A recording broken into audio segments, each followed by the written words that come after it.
angry mob gathered in the square demands a black-haired man be burned for heresy.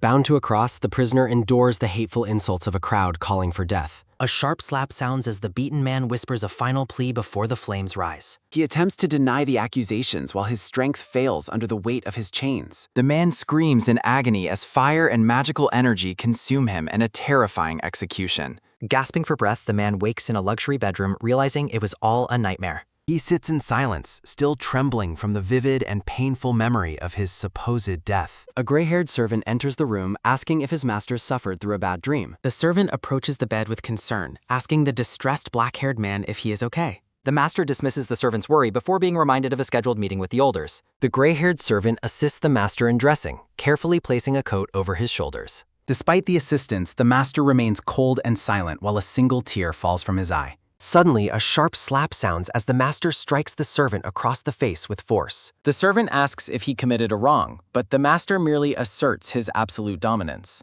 The master further humiliates his servant by threatening to strike him again without any justification. Kneeling submissively on the floor, the servant accepts his master's scorn without offering a single word.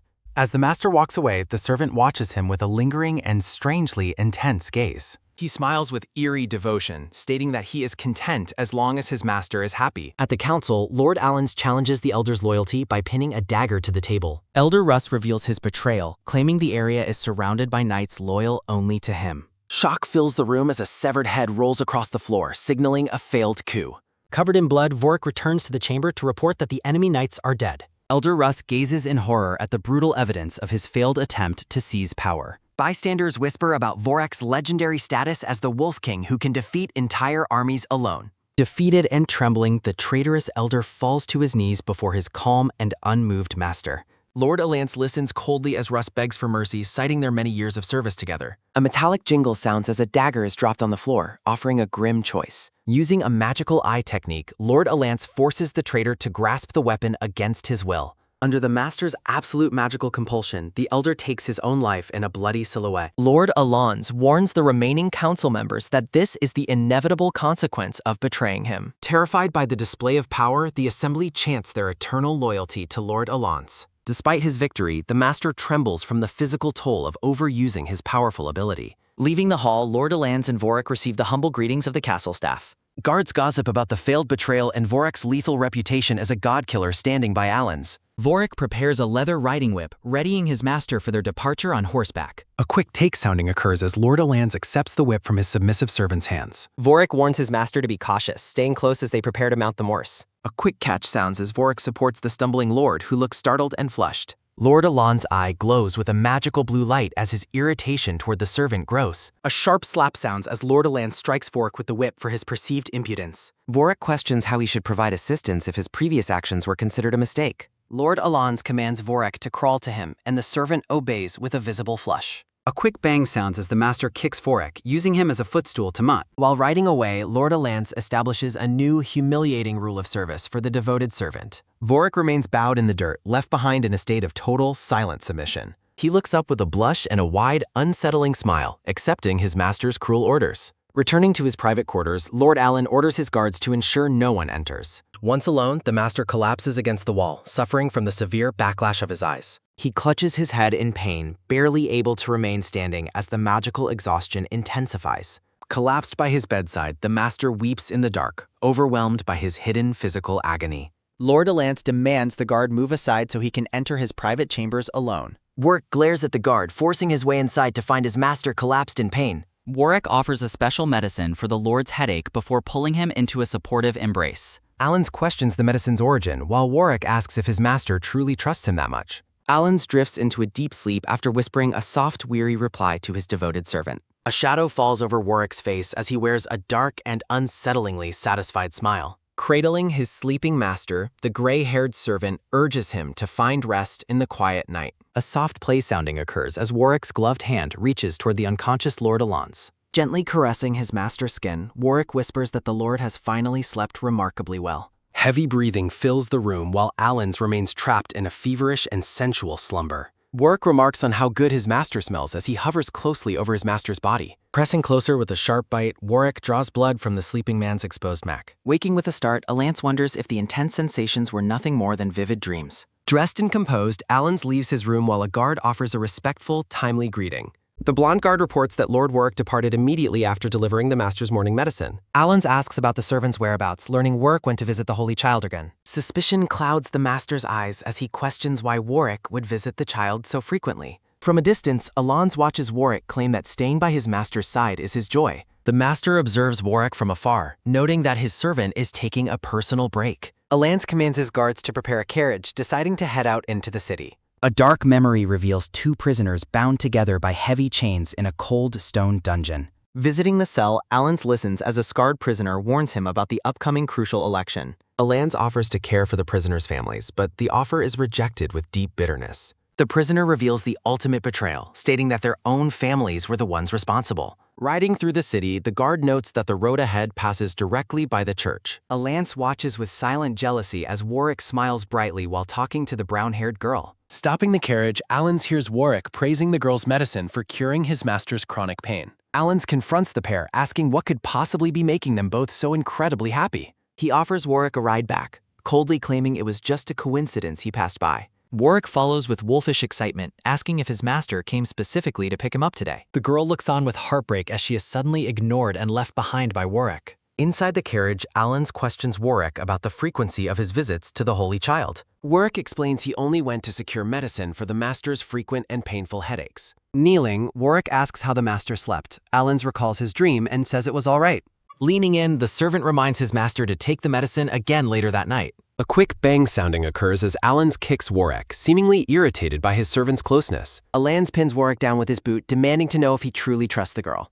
Warwick claims he trusts her aura, leading Alans to question where the servant's true loyalty lies. Vowing eternal devotion, Warwick kisses his master's boot to prove his absolute and unwavering loyalty. Blushing slightly, Alans looks away and warns his servant that he had better remain loyal. Alans orders a maid to prepare hot bathwater, seeking a moment of peace and solitude. Warwick beams with wolfish delight, his eyes glowing with a dark and intense obsession. The master remains stoic and silent, his mind clouded by doubts about his servant's intentions. Alans dismisses Warwick's help, commanding him to stay outside the door and guard the room. Bathing alone, Alans is haunted by visions of Warwick and feels uneasy about the servant's smile. He questions his own sanity, wondering if he is the one harboring improper and dangerous thoughts. A sudden splash sounding occurs as Alans sinks into the water, worrying about being called a heretic. Warwick sneaks into the room, finding his master's discarded robe and inhaling its lingering scent. He clutches the garment with a predatory grin before being startled by a sudden, sharp noise. Emerging from his bath, Lord Alans discovers the intruder and calls out Warwick's name in shock. Lord Alans strikes Warwick, who shields his face while his master looms over him in anger. Alans reflects on Warwick's childhood habits, wondering if his own mind is now going astray.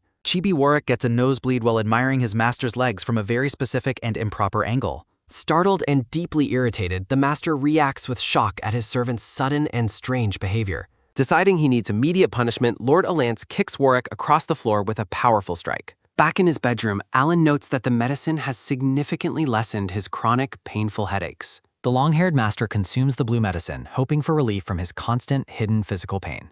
Lord Alans eventually drifts into a quiet sleep, his long dark hair spread across the pillow. In a vivid dream, Warwick enters the room and pulls Alans into an intense, close embrace. Warwick kisses Alan's leg, asking if he may enjoy his master's presence once again tonight. Caught in a feverish slumber, Alans looks flushed as the dream of Warwick becomes more intense. A quiet sounding occurs while Alan struggles, weakly telling the servant in his dream to stop. Sweating and biting his lip, the master pleads for the haunting sensations of the dream to end. Alans wakes up gasping. Warwick asks if his master suffered through another intense and painful nightmare. The gray-haired servant leans in close, his golden eyes filled with a deep and unsettling concern. Alans notices several fresh scratch marks on Warwick's chest, questioning where the servant received such injuries. Warwick dismisses the marks, claiming he likely received them while sparring with the other castle soldiers. Warning Warwick to be more careful, Alans watches as his servant kneels in absolute silent submission. Looking away, Warwick hides a dark and satisfied smile that reveals his true obsessive devotion. Lord Alan's legs fail him as he stands.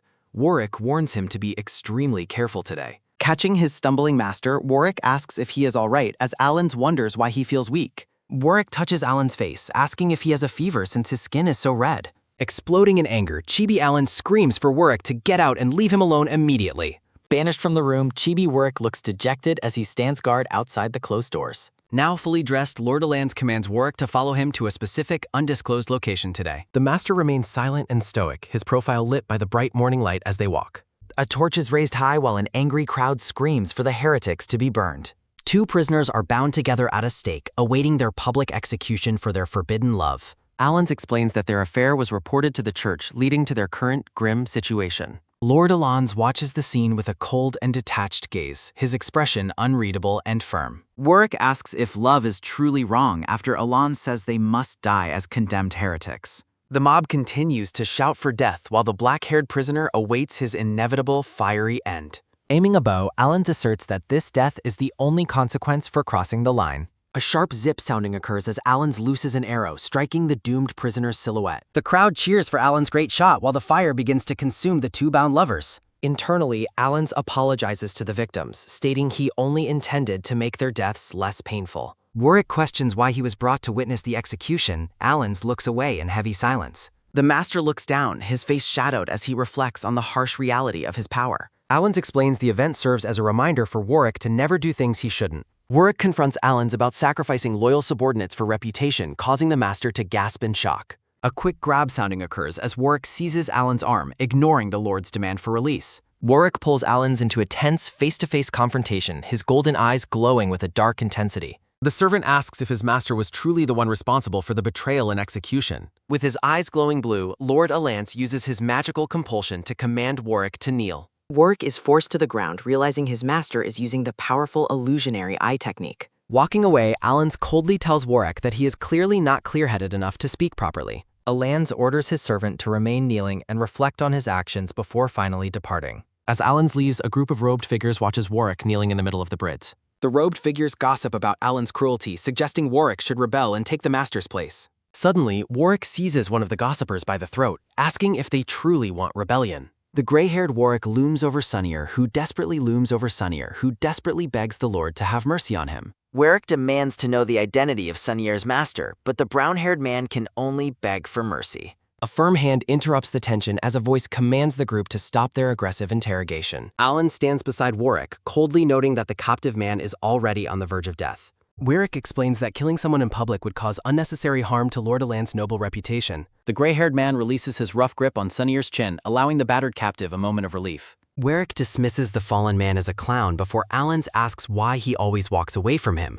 Warwick claims he dares not associate with someone from a church that controls life and death. Allens apologizes, admitting he personally finds the church's decree sentencing same-sex lovers to death as unreasonable heretics. Surprised, Warwick questions if a holy son should say such things, but Allens vows to abolish the law. Allens stares ahead with a sharp gaze, his mind focused on the difficult political path ahead of him. Determined to make a change, Allens reiterates his desire to find a way to abolish the unreasonable decree. Allens invites Warwick to ride in his carriage so they can discuss their plans more slowly in private. The scene shifts as the long-haired Allens clutches his forehead in a moment of sudden, sharp pain. A maid asks the unwell lord if he needs a doctor, but Allens firmly insists there is no need. Allens reflects on a companion's temper while sitting alone in the quiet, sunlit room of the estate. The maid nervously serves tea as the teal-haired lord remains deep in thought about his recent conversations. Inside the carriage, Allens explains that the king can abolish decrees but requires the church's official consent.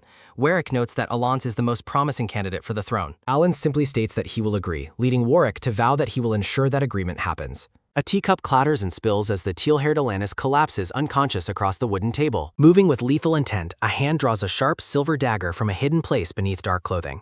Apologizing to her lord, the maid raises the dagger high above the unconscious Alans to deliver a strike. Warwick returns to the palace grounds where a guard greets him with news of his long-awaited arrival. Warwick asks what happened, only for the guard to reveal that the lord has been successfully assassinated. A hidden blade rings out as it blocks the maid's dagger just inches away from Alans' neck. Allens reveals he never drinks what others give him and tells the maid to bring out her hidden companions. With a sudden, forceful movement, Allens catches the maid by the jaw to prevent her from escaping his reach. Noting that the assassin has allies nearby, Allens looms over the woman with a cold, mocking smile. His eyes glowing with blue energy, Allens decides to make the intruders turn on each other for his amusement. Warwick rushes into the palace, furiously demanding to know why the guards failed to help the attacked lord. The guards explain that it wasn't a lack of desire to help that kept them away from the scene. They fearfully confess that they simply did not dare to get close to Lord Alans during the fight. Blood stains the floor of the room where Allens stands tall among the bodies of the fallen assassins. Warwick finds his master, who stares back with blood-spotted skin and announces that he has finally returned. Alan recognizes Warwick before his strength completely fades, causing him to stagger and begin to fall forward. Warwick catches the teal-haired man in a desperate embrace, crying out for his master in a voice of panic. Holding his master close, a guilt-ridden Warwick apologizes for arriving too late to protect him from the ambush. Later, a blindfolded Alan rests in bed as Warwick explains he must avoid using his phantom eyes for a while. Warwick blames his own recklessness for the injuries, but Alan insists the trap was worth catching the assassins. Despite his successful plan, Alan admits to the gray-haired man that thinking back on the attack still scares him. Warwick asks to stay by Alan's side at all times to protect him and act as his eyes. Alan realizes that relying on his companion for help is not a bad feeling before he finally agrees. Warwick rests his head near his master's hand in a silent promise of loyalty and constant protection. Sitting at a table filled with treats, Warwick offers a small cake to the blindfolded and recovering Allens. Warwick blushes as he watches his master eat, thinking about how cute he looks and how soft his lips are. Looking closely at the Lord's mouth, Warwick feels a sudden, overwhelming urge to get even closer to him. Feeding his master another piece of cake, Alan realizes with a blush that his fingers just brushed his lips.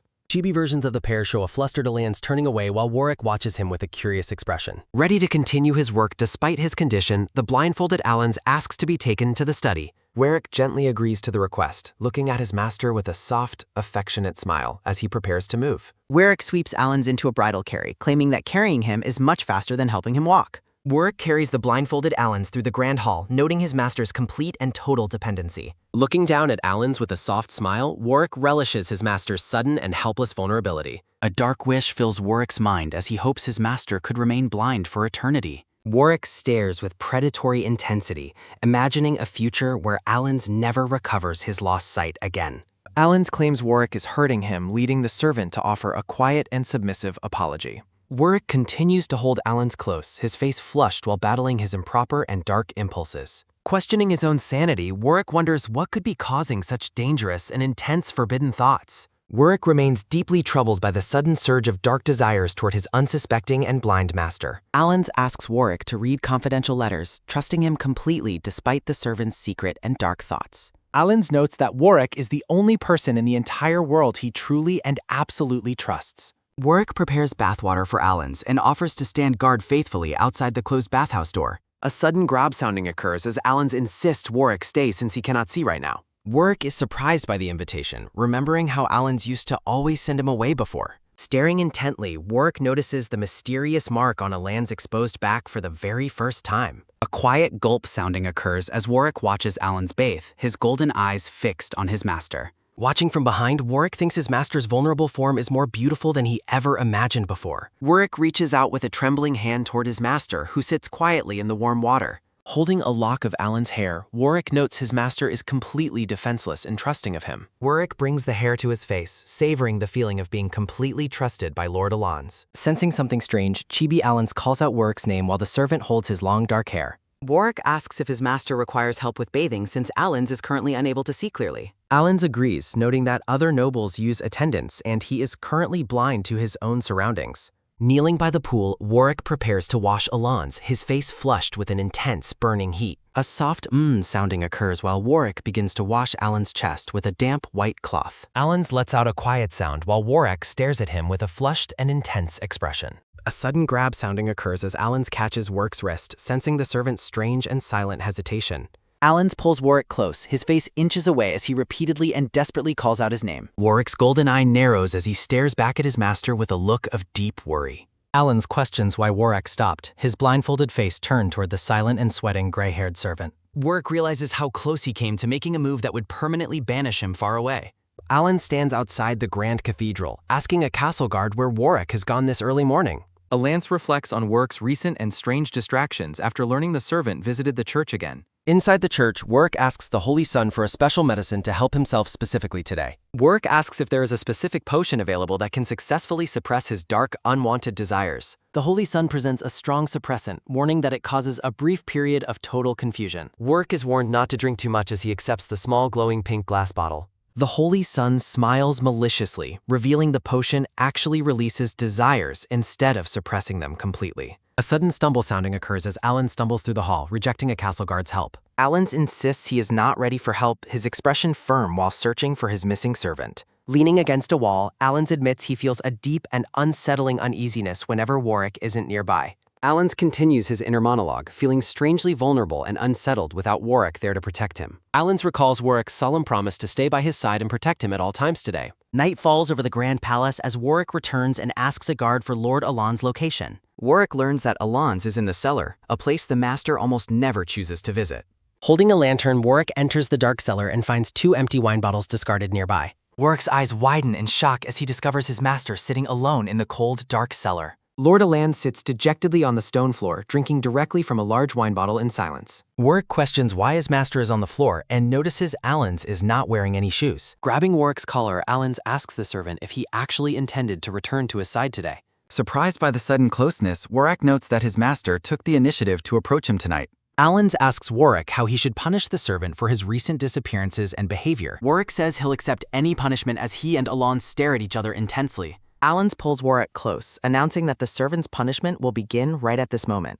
Alan's warns Warwick not to act out, or the current situation will become even worse. Biting Warwick's neck, Alan's claims the pain will ensure the servant never forgets this lesson. Alan's reaches out to touch Warwick's face while softly calling out his servant's name. Noting blood on Alan's mouth, Warwick offers to wipe it away while questioning his master. Holding the pink potion, Warwick reflects that he nearly lost control of himself just now. Alan questions what Warwick is drinking. The servant lies and claims it is only wine. Standing over his servant, Alan scolds Warwick for drinking on duty after leaving his post. Alan demands to know why Warwick is silent, questioning if the servant is truly drunk. Alan suddenly grabs Warwick's foot, causing the servant to look up in complete and total shock. Hovering over Alan's on the floor, Warwick offers a weak apology for being unable to restrain himself. Warwick admits he could no longer hold back his desires while leaning closely over Alan's. A stylized depiction of the 2 men in an intense and intimate confrontation on the floor. Alan's demands release, realizing the wine has left him completely unable to muster any strength.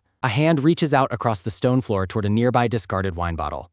Alan's desperately yells for Warwick to let go as the servant hovers over him. A firm hand suddenly seizes the neck of a wine bottle lying on the cellar floor. Holding the bottle, Warwick asks his master if he would like to drink together. Wine spills onto Alan's bare chest, causing him to gasp at the sudden and cold sensation. Warwick rests his head on Alan's chest, suggesting his master drink with him instead. Alan's demands to be let go while Warwick smiles down at his master with dark satisfaction. Warwick licks his finger with a dark smile, remarking that the wine is truly delicious. Alan screams that Warwick is not merely drunk but has completely lost his mind. Warwick suggests there is something even crazier and asks if Alan's wants to try it. Alan's recoils as a bottle falls and shatters, spilling dark red wine across the floor. A guard calls out from the hallway, asking if the master requires any assistance. Warwick asks if he should let the guards in to witness their current and compromised state. Alan's orders the guards away. Warwick notes that they are now truly alone together. Warwick leans in, stating Alan's has just ruined his final chance to escape the situation. The next day, Warwick wakes with a headache, wondering how he fell asleep in the cellar. Warwick is shocked to discover his master lying on the cellar floor in a vulnerable state. Alan's lies half-covered, his pale skin showing several fresh and mysterious red marks. Warwick tries to wake Alan's, offering to go find a doctor for him immediately. Alan's refuses medical help and tells Warwick to clean the room before finally leaving. Warwick agrees to his master's command while continuing to support him on the floor. In the bedroom, Warwick apologizes and offers to accept any punishment once Alan's recovers. Warwick holds Alan's hand, pleading with his master not to throw him out of service. Warwick looks at his master with an expression filled with deep worry and silent regret.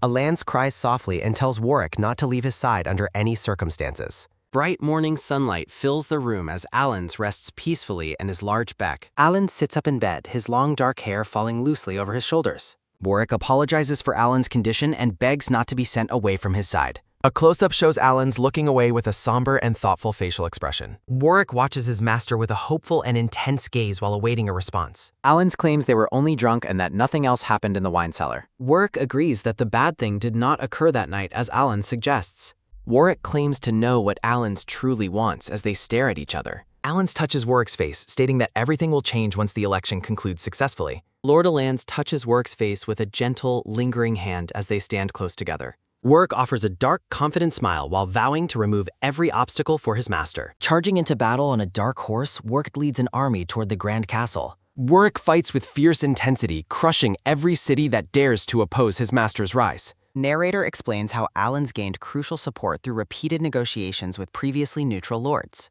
Standing before a vast crowd in the cathedral, Alans prepares to face his final judgment. Alans looks somber and determined, his long dark hair framing his focused expression in the church. The morning sun rises over the sprawling city as the day of the election finally begins. Alans stands alone by a large window at night, his silhouette framed by the moonlight. Turning his head slightly, Alans reacts as Warwick softly calls out to him from the darkness. Standing together by the window, the two men discuss the significance of tomorrow's long-awaited results. Warwick looks weary and bloodstained, yet he assures Alans that victory is already within their grasp. Alans questions the blood on Warwick's face. The servant explains he just eliminated a few assassins. A soft wipe sounding occurs as Alans gently brushes blood from Warwick's cheek, thanking him for his loyalty. Warwick gazes up with an intense look, reminding his master of the reward he was previously promised. Alans leans in close, confirming he hasn't forgotten the promise as a flush creeps onto his face. A sudden grab sounding occurs as Warwick pins Alan's hands above his head, demanding an early reward. A muffled sounding occurs during an intimate kiss. Alans tries to pull away, but Warwick persists. The two men share a deep, glowing embrace as Warwick ignores his master's weak plea to stop. Holding Alans tightly, Warwick whispers that a single kiss is nowhere near enough to satisfy him. Alan stares ahead with wide, shocked eyes, clearly overwhelmed by the intensity of the servant's sudden advance. A loud slam sounding echoes through the night as a furious command to leave the room is heard. Chibi Warwick sits dejectedly on the floor outside the closed bedroom door, looking thoroughly scolded. Inside the bright cathedral, Warwick stands beside Alans and counts down the minutes until the announcement. Warwick glares at the crowd, silently thinking of the consequences if the result does not favor Alans. Standing at the central podium, the priest officially announces that the royal election voting has concluded. The priest prepares to reveal the name of the candidate who received the highest number of votes. Looking down at the ceremonial scroll, the official pauses for a moment before delivering the final verdict. Alans Green is declared the winner. He looks out with a calm and regal expression. While the crowd cheers, a man suddenly interrupts the celebration to challenge the legitimacy of the result. A sharp clink sounding occurs as the man demands proof of Alan's royal bloodline and mark.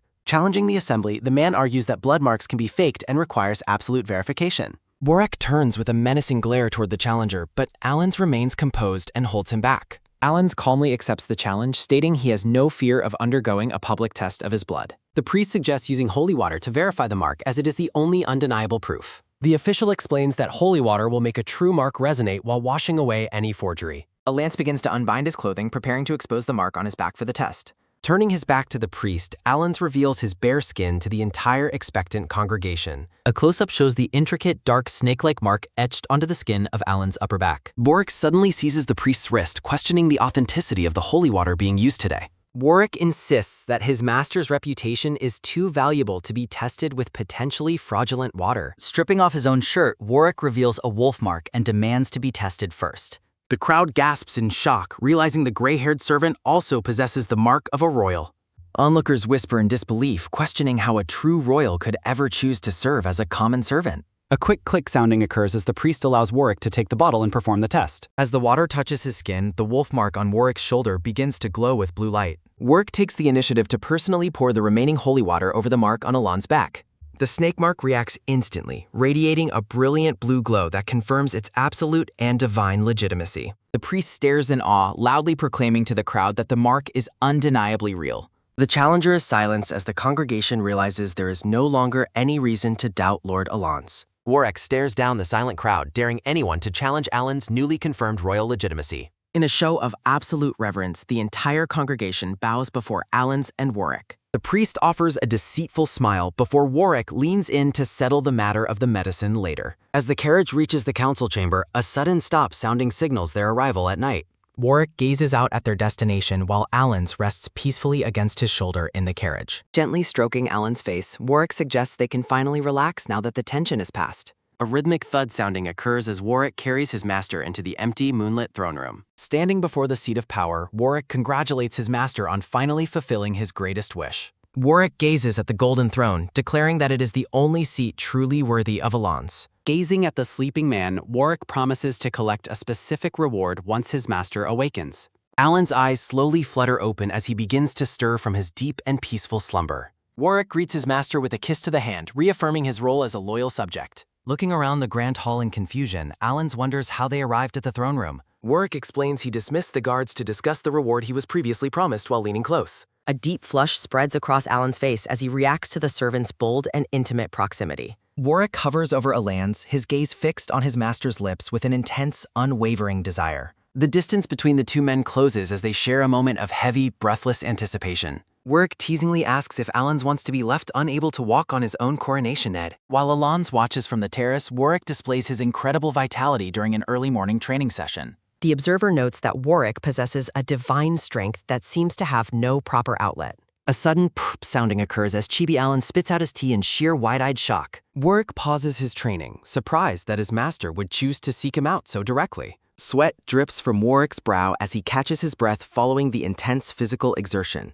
Allen turns and walks away from the balcony, leaving Warwick to watch his departure with curiosity. Moving with a quiet elegance, Allen strolls through the sun-drenched gardens of the royal estate. A sudden firm grip sounding occurs as Warwick reaches out to stop Allen from leaving his presence. Allen warns Warwick to leave him yuli. Ignoring the warning, Warwick steals a soft kiss from Allen's neck, leaving his master visibly shaken. Warwick walks away with a confident stride, disappearing into the bright light of the corridor. Touched by the lingering sensation of the kiss, Alans remains behind, looking lost in deep thought. Confronting the priest in the cathedral, Warwick's expression turns murderous as he demands an explanation. Warwick levels his sword at the priest, accusing him of providing the master with tainted medicine previously. The servant further accuses the priest of deliberately tampering with the holy water on election day. With a sinister smile, the priest admits he underestimated Warwick's sharp senses and keen intuition. The priest admits he didn't want Alans to become king, but claims he acted solely for Warwick's benefit. Warwick dismisses the priest's excuses, stating he had planned to kill him after the royal coronation. The priest summons the grieving families of Warwick's former companions to use them as a distraction.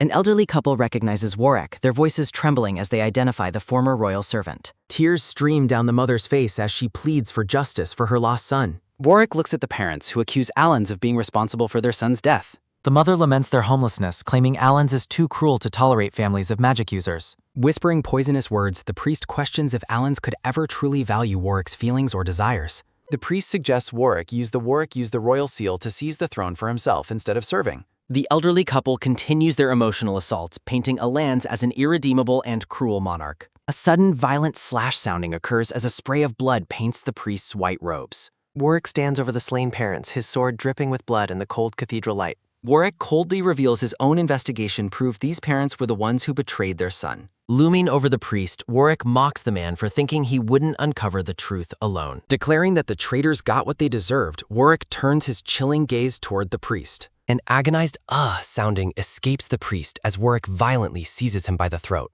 Bloodstained and weary, Warwick admits he once trusted the priest but condemns him for crossing a final line. A sudden choke sounding occurs as Warwick seizes the priest's throat, drawing blood from his gasping mouth. Standing over the collapsed body, Warwick watches the priest fall amidst the cold, brand cathedral pillars. The priest regains his footing with a twisted smile, startling Warwick as he rises from the ground.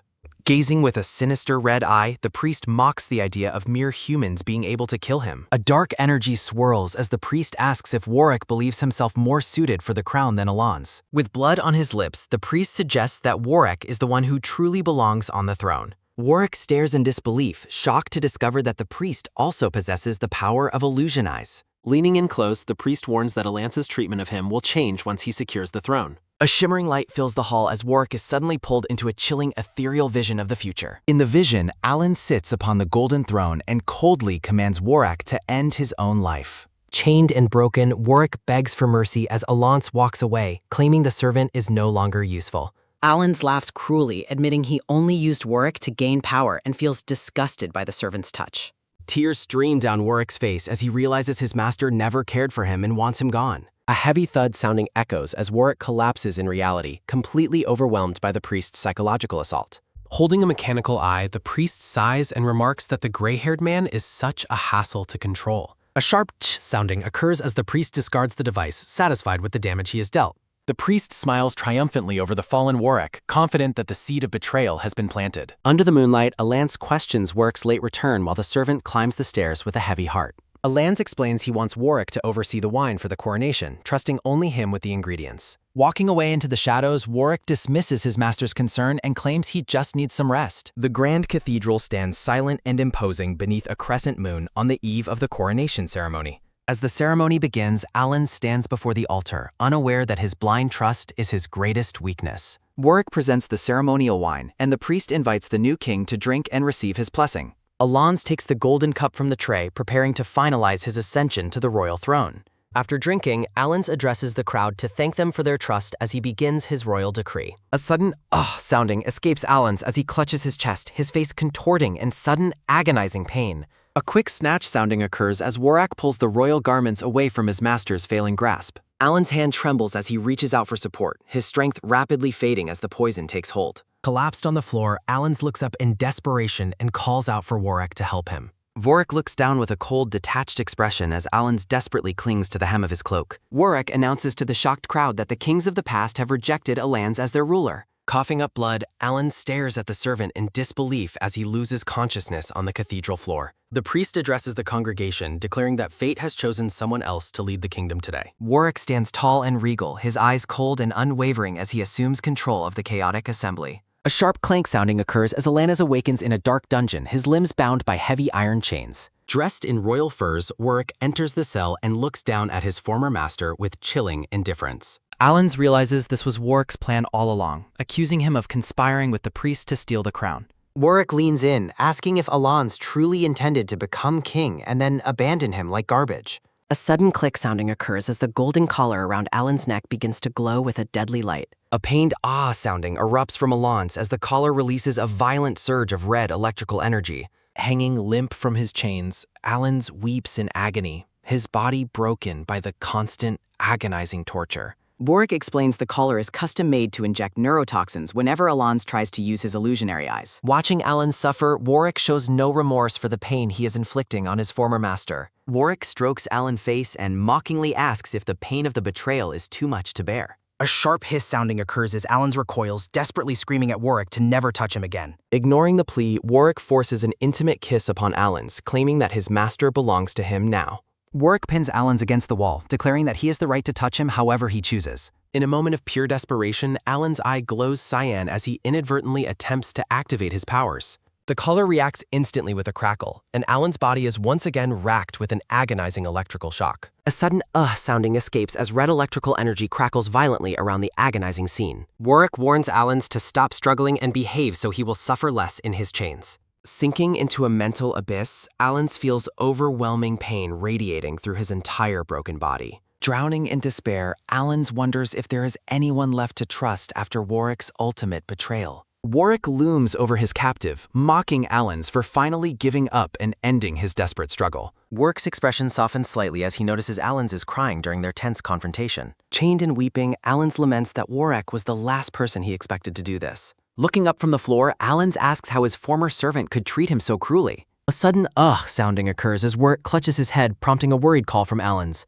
Alan suspects Warwick is affected by the illusionary eyes and asks if he used his powers. A sudden thud sounding echoes as Warwick collapses onto Alans, pinning him against the cold floor. Warwick accuses Alans of using his powers again, demanding to know how long he intends control. Looking shocked and vulnerable, Alans weakly denies that he attempted to use his magic on Warwick. Warwick touches the glowing collar and declares that Alan's punishment is necessary for his continued defiance. A sudden metallic clank sounding occurs as Warwick leans in, while Alans begs for the torment to stop. Looming over his former master, Warwick ignores the plea as Alans tells him to stop the advance. Noting that Alans fainted again, Warwick calls him fragile and warns that passing out won't help. Warwick hovers inches away from Alans, the dark atmosphere of the dungeon growing increasingly heavy and intimate. A quiet, eerie shh sounding echoes through the dark cell as the torches flicker against stone walls. 1 month later, Alans remains in captivity, his spirit visibly drained as he endures the long isolation. A long shadow falls over the cell as Warwick returns to visit his broken and chained prisoner.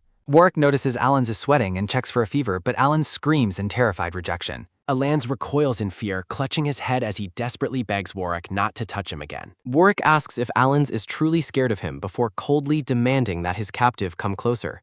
Dragging his chains, Alans crawls toward Warwick, who waits with a patient and expectant hand. Warwick strokes Alans' face and claims he doesn't want to torment him if he babygfwa. Pulling Alans into an embrace, Warwick promises to be more gentle if he starts being good now. In a sunlit room, Warwick feeds Alans a cookie and tells him to eat slowly since he is starving. The priest enters the dining hall, observing the strange and intimate scene between the new king and prisoner. With a sinister smile, the brown-haired priest watches the result of his months of careful manipulation. The priest mocks the situation, marveling at how Warwick managed to tame Alans in just 1 month. Watching Alan's closely, the priest suggests that Warwick possesses a natural talent for the art of torture. Warwick grips Alan's head possessively, his golden eyes narrowing as he listens to the priest's cold observations. The priest offers a toast, congratulating Warwick on getting what he wanted before leaving them alone. Warwick remains close to Alan's at the table, the atmosphere remaining thick with tension and forced compliance. A subtle clink sounding occurs as Alan's looks down at the drink, his body trembling with fear. The priest laughs, noting that Alan seems to have developed a trauma for any drinks handed to him. A sudden choke sounding escapes Alan's as Warwick forces him to drink, stating their trust is gone. Warwick commands Alan's to never refuse anything given to him again, his expression cold and demanding. A sudden sounding occurs as Warwick pulls on Alan's collar, demanding he remember the new rules. Alan's collapses onto the table, the sudden movement scattering the dishes as his strength finally gives out. Alan's asks the priest what was in the drink, but the man smiles and denies any involvement. Warwick and the priest stand over the fallen captive, their alliance proving to be Alan's ultimate undoing. A sudden splash sounding occurs as Alan stabs the priest's neck, accusing him of using Warwick. With blood on his hands, Alan declares that killing the caster is the fastest way to break spells. Trembling with rage, Alan repeats that the only way to end the illusion is to kill the caster. Warwick quickly seizes Alan's arm to stop the violence, asking what he thinks he is doing.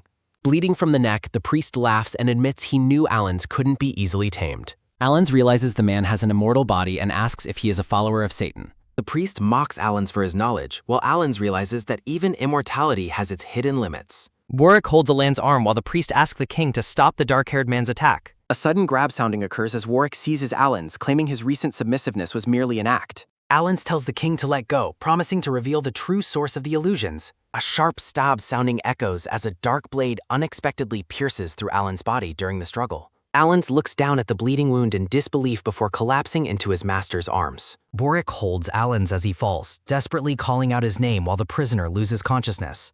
Warwick glares with fury, questioning if the priest truly intended to kill him through this betrayal. The priest reveals that he used a cursed dark blade to ensure Alan suffers a lingering death. The priest explains that if he dies, Alan's magical wound will never be able to heal. A heavy punch sounding vibrates as Warwick orders the priest to disappear before he commits murder. Alan's lies unconscious in a dark chamber while Warwick watches over him with a somber expression. Warwick notes that the cursed wound is no longer visible on the surface of Alan's pale body. Warwick checks Alan's vitals and finds a normal heartbeat despite his prisoner's alarming loss of blood. Alan awakens and requests to rest, leaving Warwick to question the sincerity of his servant's exhaustion. Warwick leans in close to ask how Alan intends to settle for his deceptive displays of obedience. A pained sounding escapes as Warwick forces an intimate encounter upon the chained and broken Alans. In the palace, a worried maid tells her colleague that she cannot find a missing plate piece. The maid shows her coworker the tray with a broken plate, noting that one piece is missing. A hand grips a sharp porcelain shard in the darkness, hinting at a desperate and tragic plan.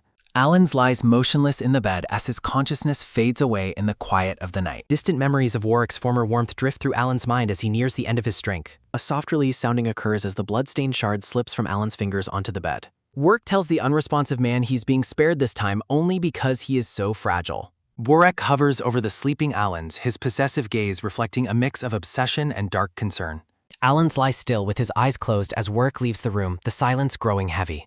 The prisoner looks down at his hands, his spirit visibly broken by the constant cycle of torment. A sudden red splash colors the vision as Alan's is wished a final, dark goodnight. Warwick stalks through the palace halls, learning from a guard that the priest fled to the church. A maid stops Warwick to deliver urgent news, her face pale with worry as she addresses him. The maid explains that a sharp piece of a broken plate has gone missing from Alan's room. A look of sheer panic crosses Warwick's face as he realizes the danger Alan has put himself in. Warwick runs through the corridor at full speed, his cloak trailing behind him in his frantic rush. A heavy slam sounding occurs as Warwick throws open the door to find Alan's in a pool of blood. Warwick stares at the horrific scene in disbelief, begging for the tragedy before him not to be real. A desperate cry of "don't" echoes through the room as Warwick rushes to his prisoner's side. Warwick pulls Alan's close and begs him to wake up, his voice cracking with fear and desperation. Warwick pleads for Alan's not to die before screaming for servants to bring every available doctor immediately. Alan's awakens in a daze with his hands tied, finding Warwick waiting for him with a grim expression. Warwick asks Alan's why he would seek death after all the effort spent keeping him alive. Alan smiles weakly, claiming that dying is better than being humiliated and tormented by Warwick every day.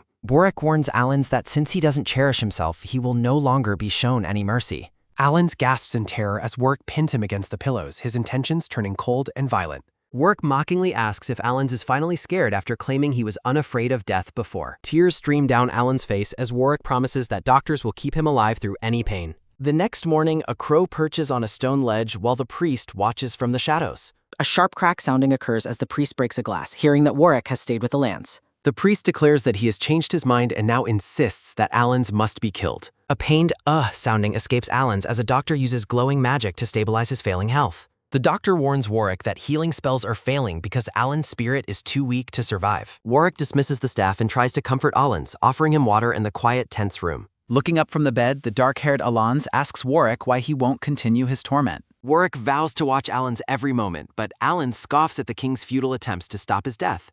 Allens mockingly points to the glowing collar on his neck, questioning if Warwick truly removed every dangerous object. Allens activates the collar's magic, causing Warwick to scream in panic as the dark-haired man begins to cough blood. Warwick rushes to the bedside, desperately calling Allens' name as blood begins to stain the white sheets.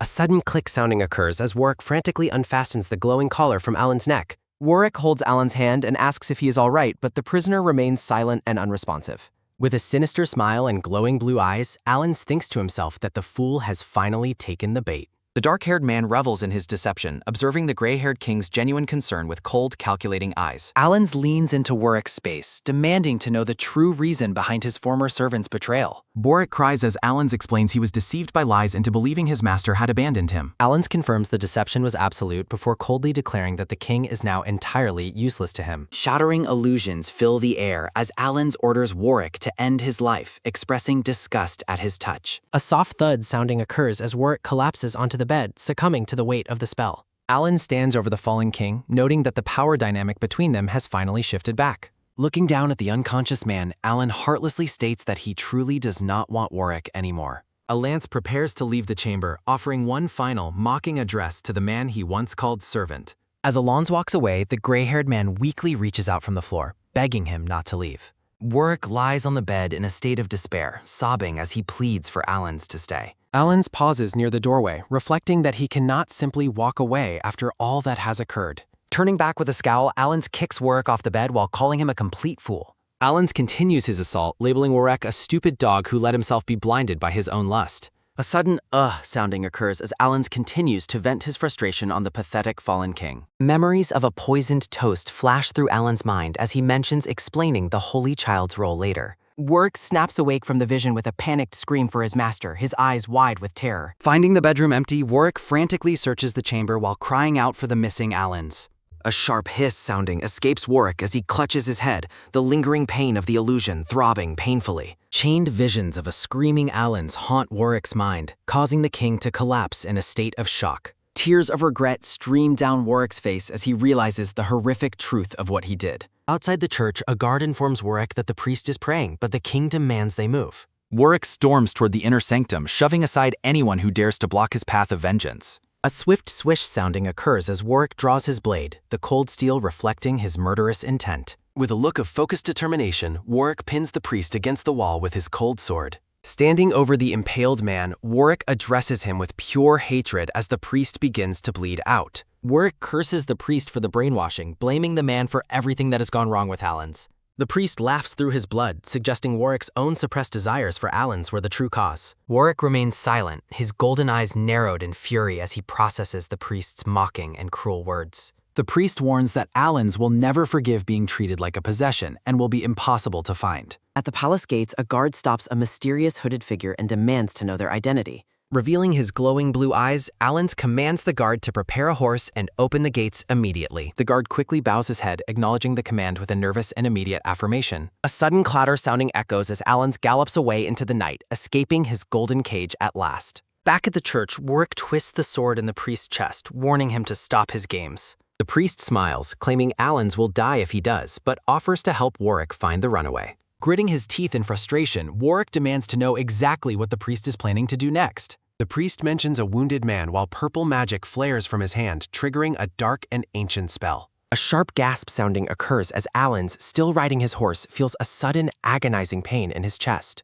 Allens groans in misery, clutching his heart as the cursed magic begins to drain his very life force. A heavy thud sounding occurs as Allens falls from his horse, collapsing onto the cold stone path in agony. Warwick orders the priest to heal the wounds immediately or suffer a fate worse than a quick death. Warwick pens the bleeding priest, who claims his actions ensure Alan's eventual recovery and safety. Warwick demands Alan's exact location, while the priest reveals the only place he can survive. The Saint's forbidden spell forest is a place where magic and cursed energy are nullified. A lone horse wanders through the dense, moonlit woods under the silence of the night. The priest promises that Alan's wounds will heal if Warwick reaches the forest in time. A soft slurp sounding occurs as a creature licks the face of the exhausted, dark-haired man. Alan sits up in his cloak, realizing that the forest's unique power has closed his wounds. Looking at his horse, Alan decides it is too dangerous to stay and prepares to leave. Alan recalls seeking refuge in similar forests whenever his life felt most heavy and unbearable. A somber look crosses Alan's face as he reflects on a shared past that no longer exists. In a warm flashback, two children sit huddled together under a blanket by a glowing fire.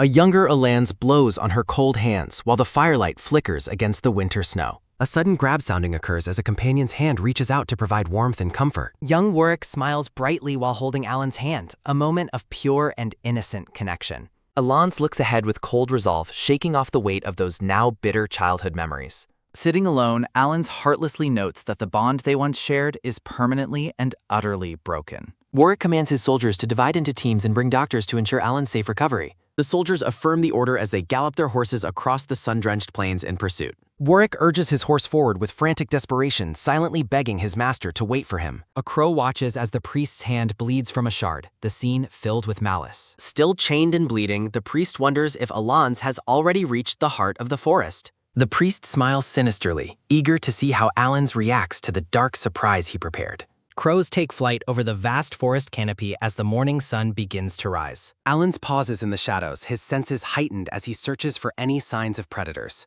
Leaning against a massive tree, Alan's realizes his illusionary eye ability is completely useless in this place. He concludes that caution is necessary and decides to seek rest within the safety of a tree. High on a branch, Alans winces from a headache and plans to find medicinal herbs tomorrow. Warwick discovers Alan's horse and recognizes his master's scent lingering on the animal's white coat.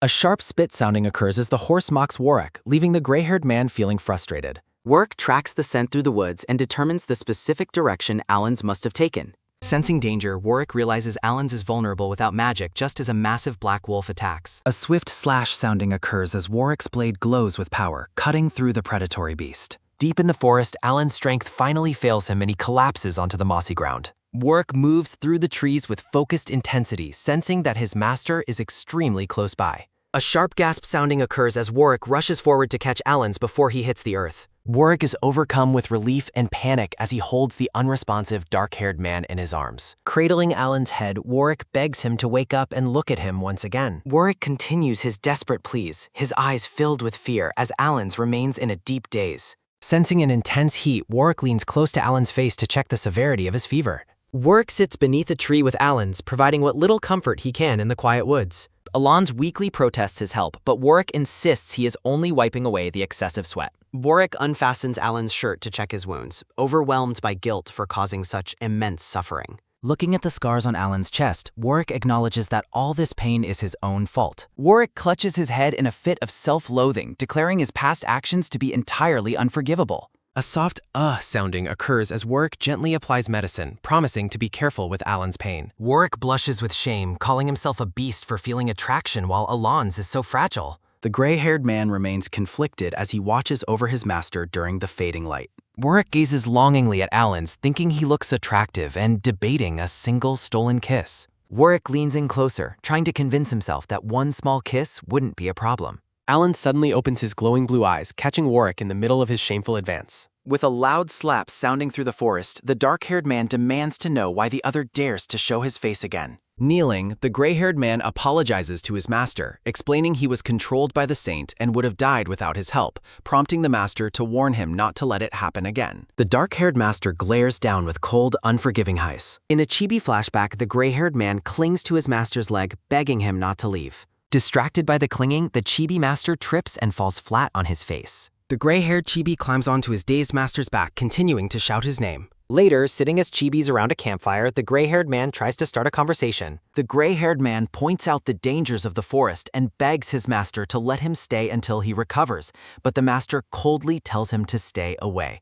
The gray-haired man promises to stand guard for the night. The night deepens as the full moon shines down on the quiet, dark forest. The dark-haired master shivers as he sleeps fitfully on the cold ground by the fire. Watching from a distance, the gray-haired man looks on with silent concern. The gray-haired man gently drapes his own fur-lined cloak over his sleeping master. Lost in a troubled dream, the master murmurs in his sleep with a pained expression. A chaotic montage of a traumatic memory flashes through his mind, punctuated by pleas of don't. Crying out in terror, the master screams in his sleep for the unseen person to stay away. Waking up in the gray-haired man's arms, the disoriented master is asked if he had a nightmare. The master remains silent, his eyes wide with lingering fear and confusion. In a sudden, violent outburst, the master shoves the gray-haired man away, demanding he take back his clothes. Clutching his collar in disgust, the master declares the other's smell makes him sick, leaving the gray-haired man to worriedly question what is wrong with his scent. Holding the rejected cloak, the gray-haired man sadly asks if his smell caused the master's nightmare. A title card for Shi Ju is displayed, featuring the gray-haired man holding the dark-haired man.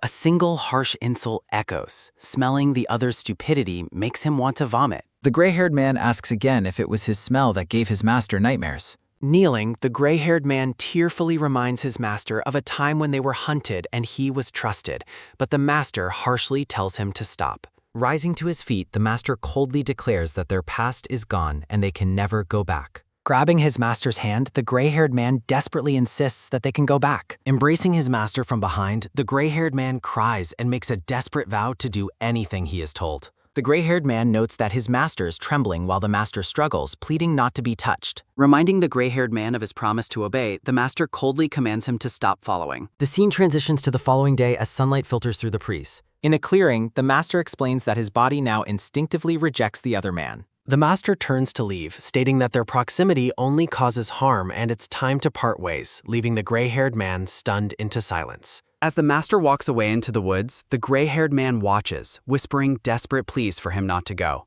His heart breaks as he watches his master disappear, the pain of the separation becoming overwhelming. Overcome with grief, the gray-haired man collapses in tears, clutching his chest in agony. He continues to cry, calling out his master's name into the empty forest. Kneeling alone, he wonders with a dawning horror if his master felt the same pain back then. A dark, menacing presence fills the forest as a pair of glowing red eyes appears, and the gray-haired man realizes a mountain monster is near. Walking alone, the master believes that he has finally convinced his companion to stop following him. His thoughts are interrupted as he hears a desperate cry of "Master" from behind him. Annoyed, the master turns back, but his anger turns to shock when he sees the mountain monster and hears the gray-haired man's urgent warning to run. Without hesitation, the gray-haired man sweeps his master off his feet to carry him to safety. The master struggles, demanding to be let go, but the gray-haired man tells him there is a hiding place nearby. They take refuge in a cramped space beneath some foliage, their faces inches apart as they try to catch their breath. The master's face is flushed with distress from the close proximity and lingering fear as they both pant heavily. The gray-haired man apologizes for the closeness, but the master struggles, telling him not to touch him.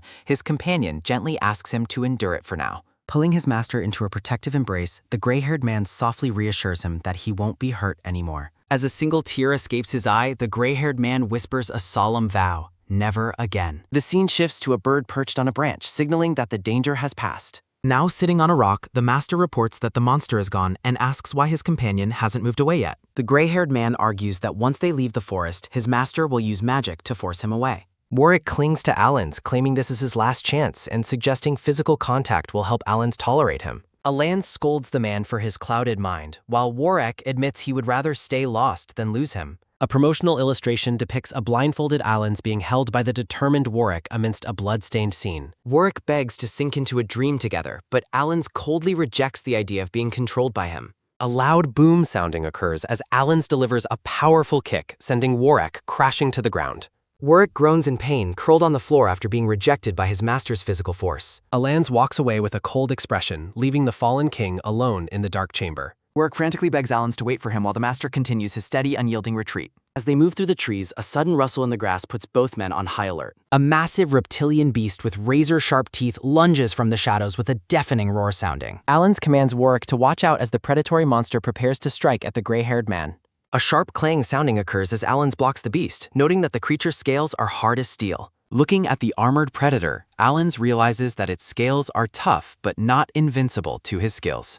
A swift swish sounding occurs as Alan swings his blade, declaring that nothing is tougher than his steel. Allens gives a smirk to the stunned Warwick, heartlessly noting that keeping the man around has some use. Warwick stares with wide golden eyes, surprised by the sudden and casual acknowledgement from his master. Another beast lunges from the darkness with a roar sounding, prompting Warwick to scream a warning to Allens. Allens prepares his counterattack, observing that even the most iron-armored monitor has a specific point of failure. A sickening squelch sounding occurs as Allens stabs the monster through its eardrum, which is its most fragile part. Allens explains that the creature's auditory organ is the biggest and most fatal weakness on its entire body. Allens demands to know if Warwick still thinks he needs protection before telling him to get lost immediately. Warwick places a hand over his heart, declaring that he needs his master and refuses to leave his side.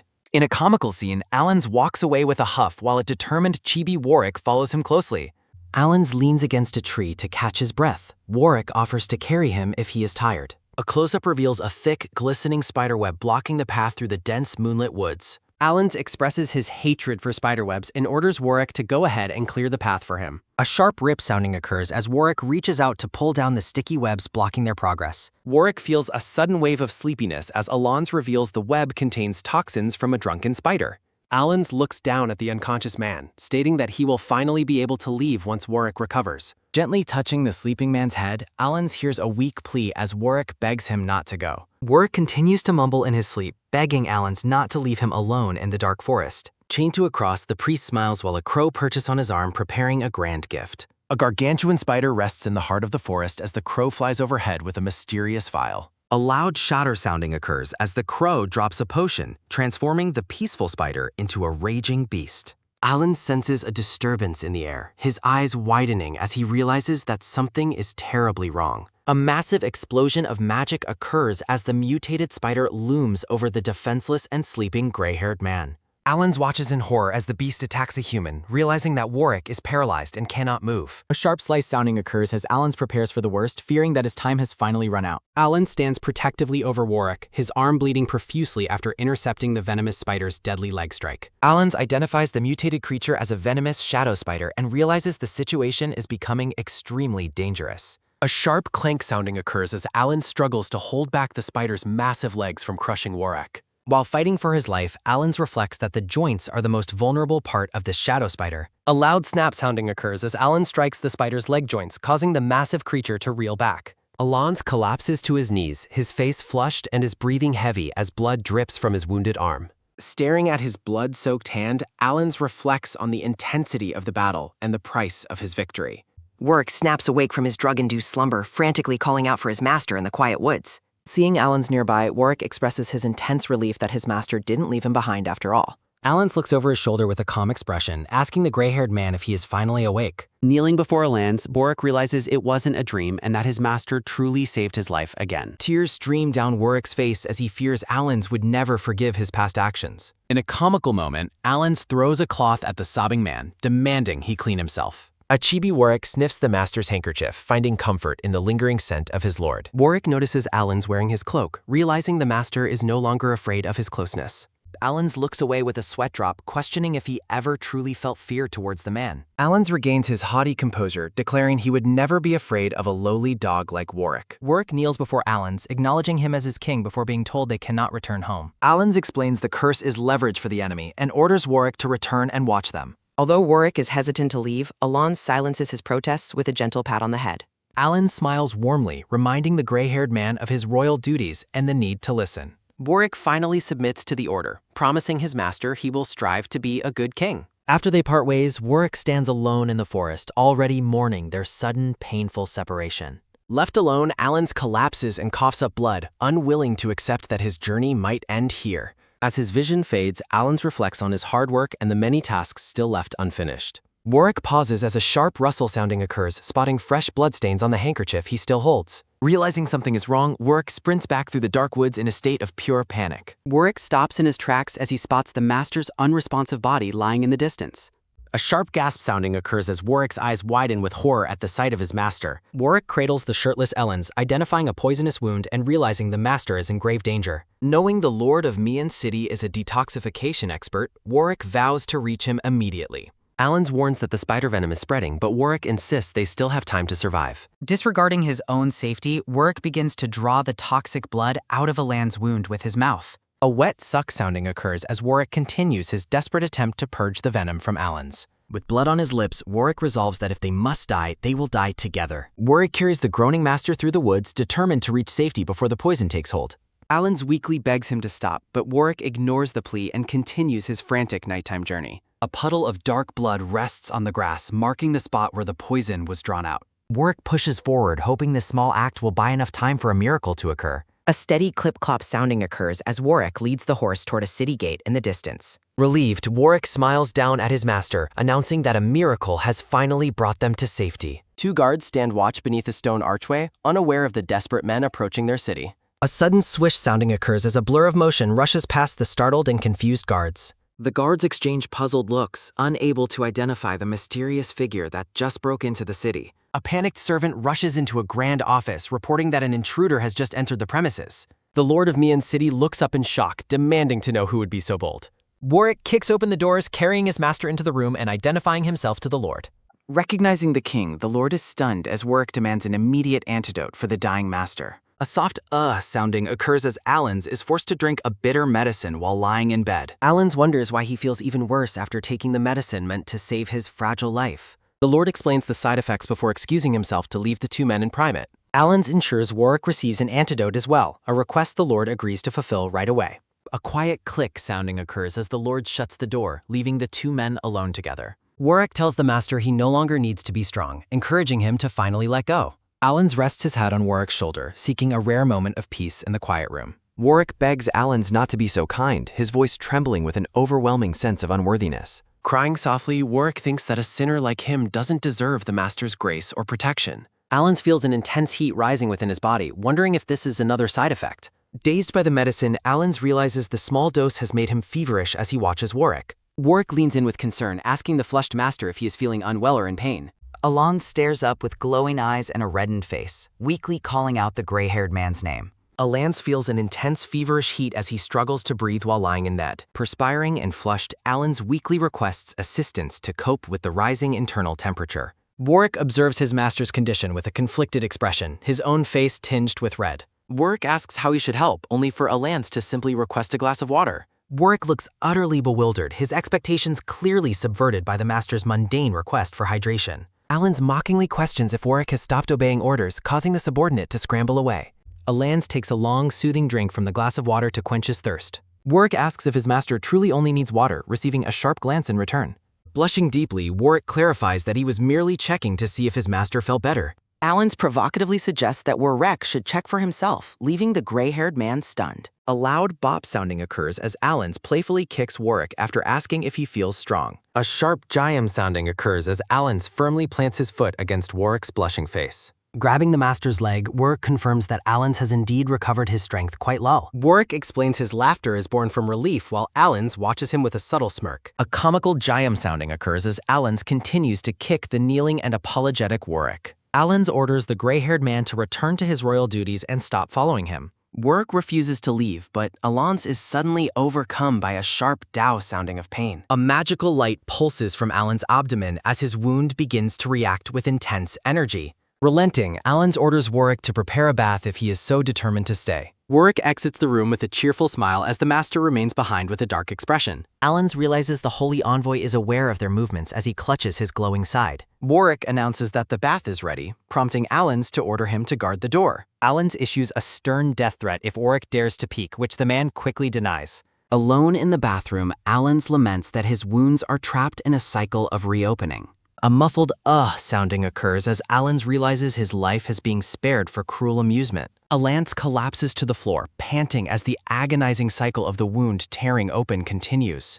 Glowing energy swirls around Alan's hand as the curse's influence physically manifests within his body. Chained to a cross, the priest laughs maniacally, enjoying the sadistic game he plays with Alans. A soft sounding occurs as the master lies exhausted on the cold floor of the bathroom. Warwick knocks on the door with a sudden exclamation, asking if his master requires any help. Warwick reassures Alans that he is right outside, while Alans hides his suffering behind the door. The priest decides to pause his torture while Warwick grows increasingly worried about the long silence. A loud clatter sounding occurs as Warwick bursts in, finding Alans fully dressed and appearing annoyed. Warwick stares at his master with wide, fearful eyes, admitting he feared the worst had happened. A sharp exclamation sounding occurs as Warwick notices the unnatural paleness of the master's tired face. Gripping Alan's chin, Warwick expresses his deep concern over the master's visibly unwell and sickly appearance. Alans mockingly asks if he is being interrogated, accusing Warwick of being far too intimidating. Warwick immediately apologizes and steps back as Alans declares that he is in a great hurry. Without another word, Alans walks past his subordinate, hiding the lingering effects of his hidden pain. The Lord of Mian City welcomes them to a lavish banquet prepared especially for the master. Gesturing to the feast, the Lord invites them to enjoy the meal despite the previous day's haste. Seated at the table, Alans politely thanks the city lord for the hospitality and medical assistance. Alans informs the Lord that they will not overstay their welcome and intend to leave tomorrow. The Lord watches them with a calculated look, his expression unreadable as the two men talk. Warwick smiles warmly, confirming that he will follow whatever arrangements his master decides to make. While walking the castle walls, Warwick suggests staying longer to ensure the master's body fully heals. Alans explains they must leave because the petty city lord likely still holds an old grudge. Below the high walls, servants gossip about the lack of traps despite rumors of a rebellion. The city lord admits Alans is cunning, while a comical chibi scene depicts his inner annoyance. Arriving at their next destination, Warwick asks why the master has brought them to the black market. Warwick explains that he holds no ill will toward this place because it is where he and his master first met. A sharp smack sounding occurs as a flashback reveals a brutal slave trader whipping a defenseless child 3 years ago. Spotting the abuse from afar, the young black-haired Alans shouts for the man to immediately stop the cruel assault. The trader's eyes light up with greed as he welcomes young Master Alans to the busy slave market. Disregarding the trader's sales pitch, Alans coldly orders the immediate release of all the slaves currently on display. Standing tall with a decorative cane, the young master observes the market with an expression of stoic determination. While the trader expresses shock, Alans privately laments what he considers to be another failed attempt at his goal. A young, gray-haired wolf boy attempts a desperate escape, prompting the trader to order his immediate and forceful capture. A heavy jam sounding occurs as the trader stomps on the boy's neck chain, mocking his futile run for freedom. Clutching the young master's leg, the crying wolf boy begs not to be sent back to his abusive captors. A loud bitch sounding occurs as Alans kicks the boy away, calling him a wretch and ordering him to leave. A sharp bop sounding occurs as the trader strikes the boy, though Alans quickly shouts for them to wait.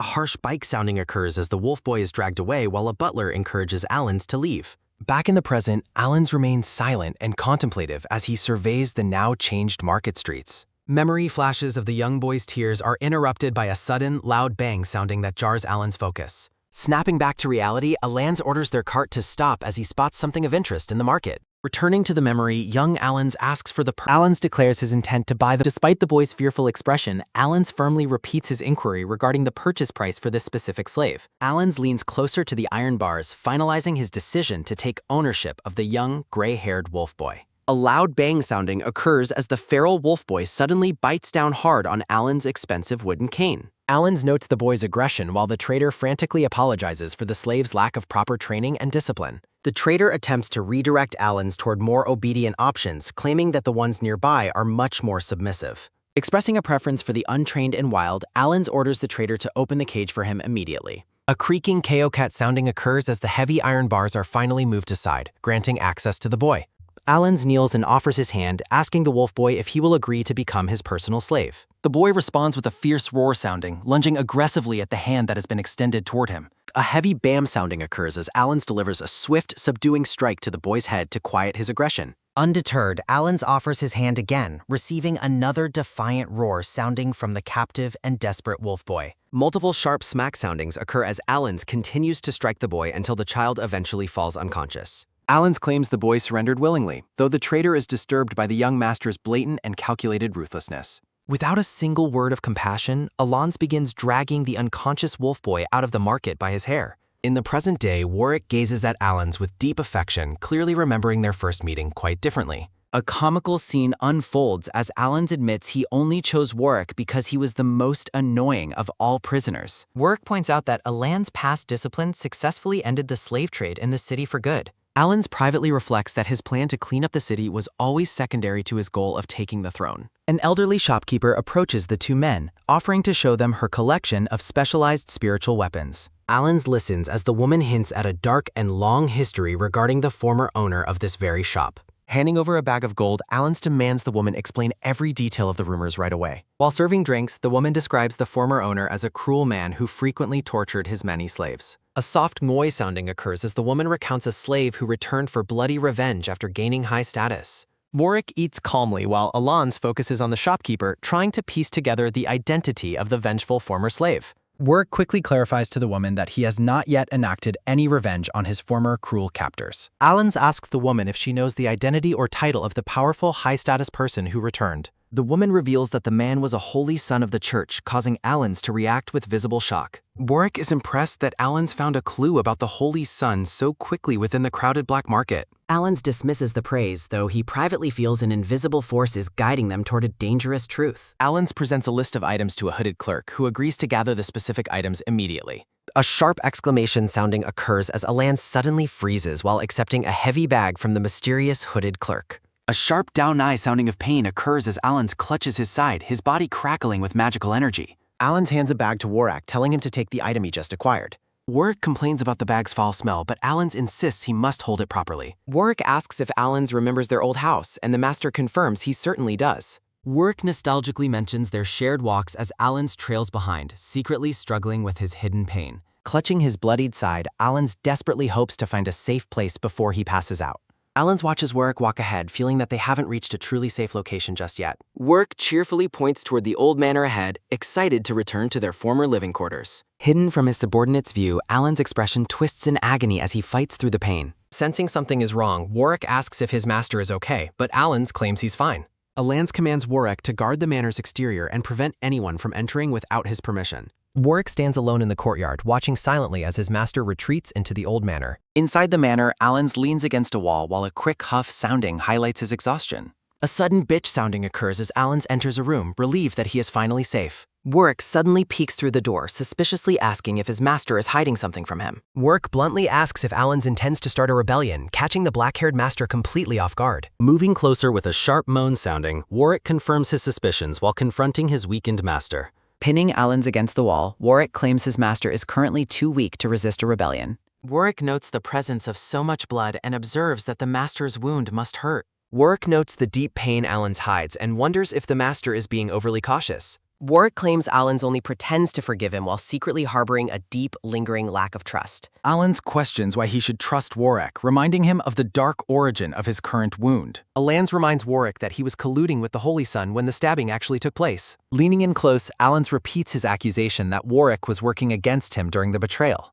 The two men remain in a tense standoff as the weight of past betrayals fills the room. Warwick apologizes, but Alans coldly orders him to leave before he is forced to use illusions. Standing alone outside, Warwick laments his lack of control as he reflects on his master's rejection. Spotting their old height marks on a wall, Warwick reassures himself that everything will be all right. Touching the wall, Warwick vows to regain Alans' trust and return things to how they once were. 13 years ago, a butler drags a young, gray-haired wolf boy toward a bath against his will. Watching the commotion, young Alan comments on the unnecessary fuss being made so early in the morning. The butler explains the boy's refusal while a fierce roar sounding from the child echoes through the hall. Young Alans realizes the boy fears revealing a mark and leads him toward a more private area. The gray-haired boy lets out another defiant roar sounding, still resisting the young master's calm guidance. Removing his shirt, young Alans reveals a mark on his own back to reassure the fearful boy. The stunned wolf boy stares at the mark on Alan's skin, his aggression suddenly replaced by confusion. Alans tells the boy things will be clearer after washing, and the child reveals his name is Wallach. Surprised that the boy can speak, Alans notes with a smile that he isn't actually mute.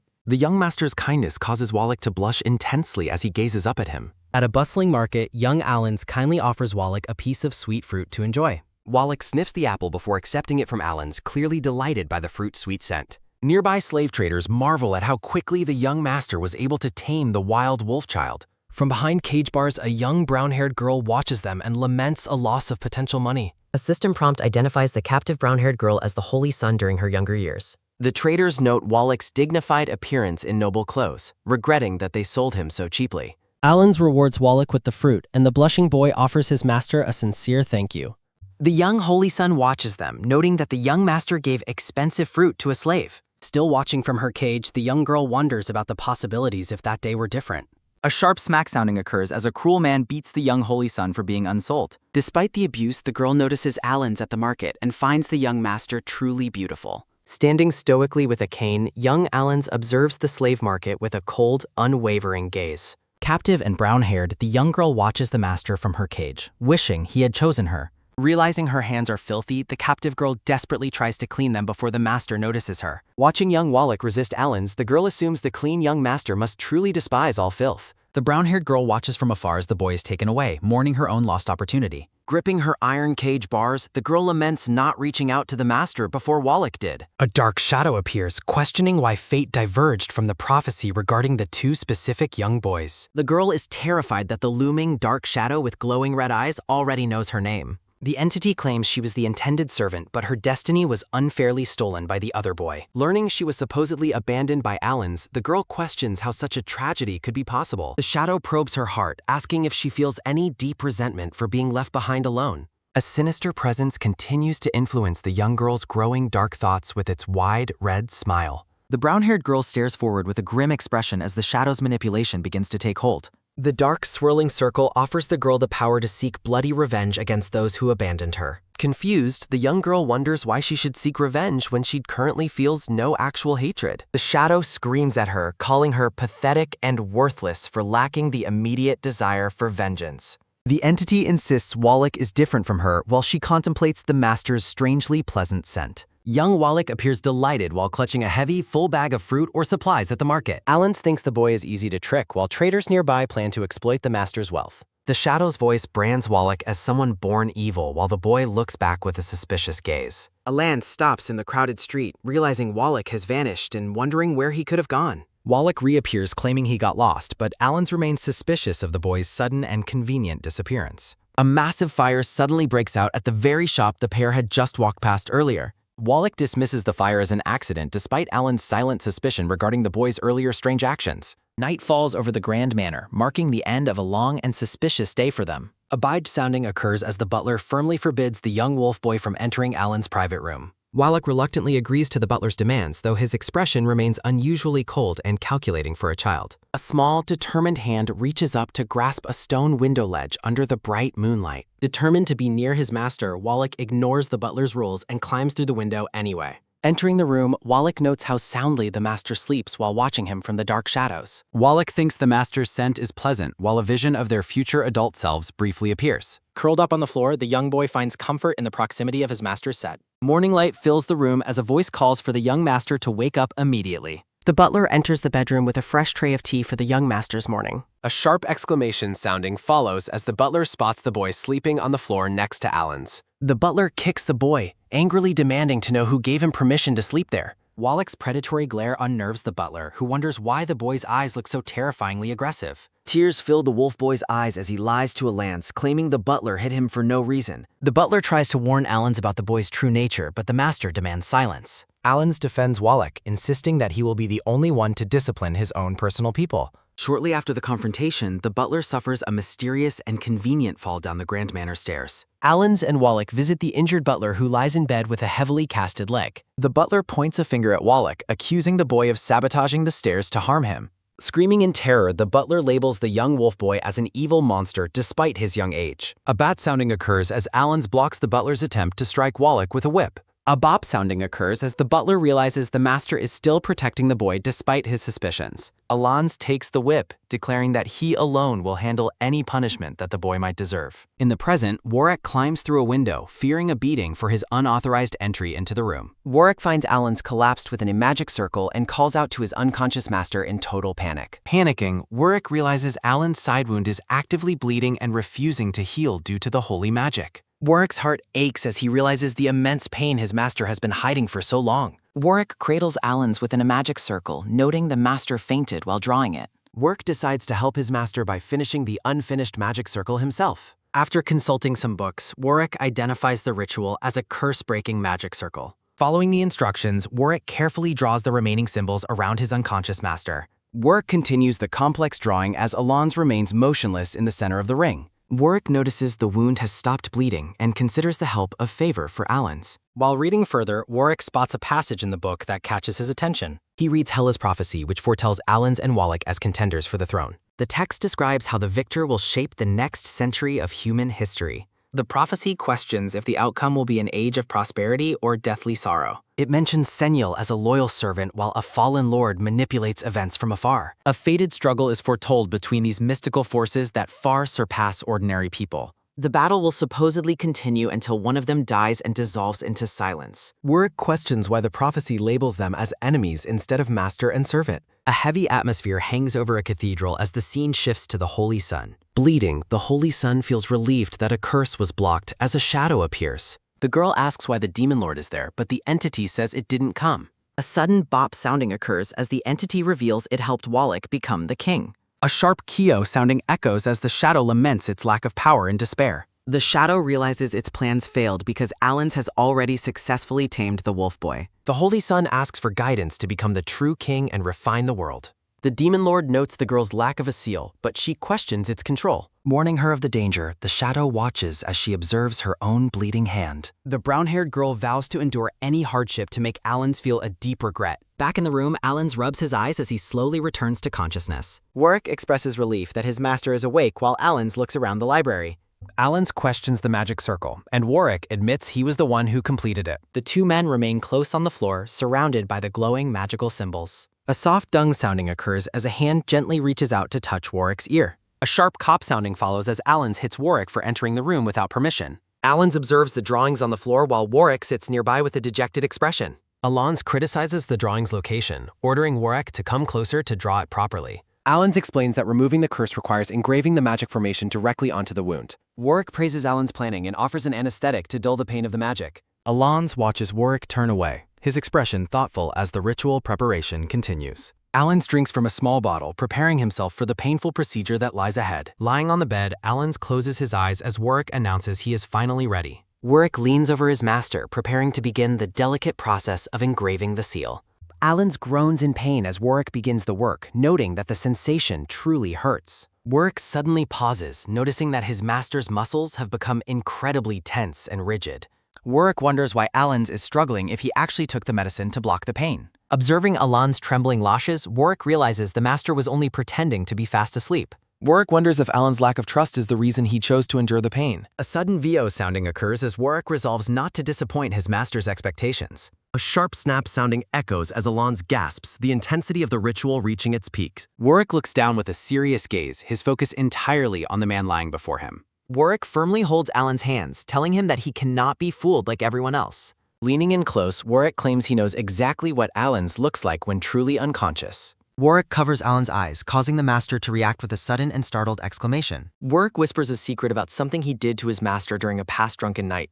Wallach covers Allens' eyes, calling him a cannibal demon instead of a loyal servant. Leaning in, Wallach asks about Allens' loyalty, receiving a quiet and pained confirmation in return. Wallach embraces Allens, admitting he restrained himself from touching him to avoid causing him unhappiness. Wallach bites Allens' neck, eliciting a series of soft moans from the dazed and overwhelmed man.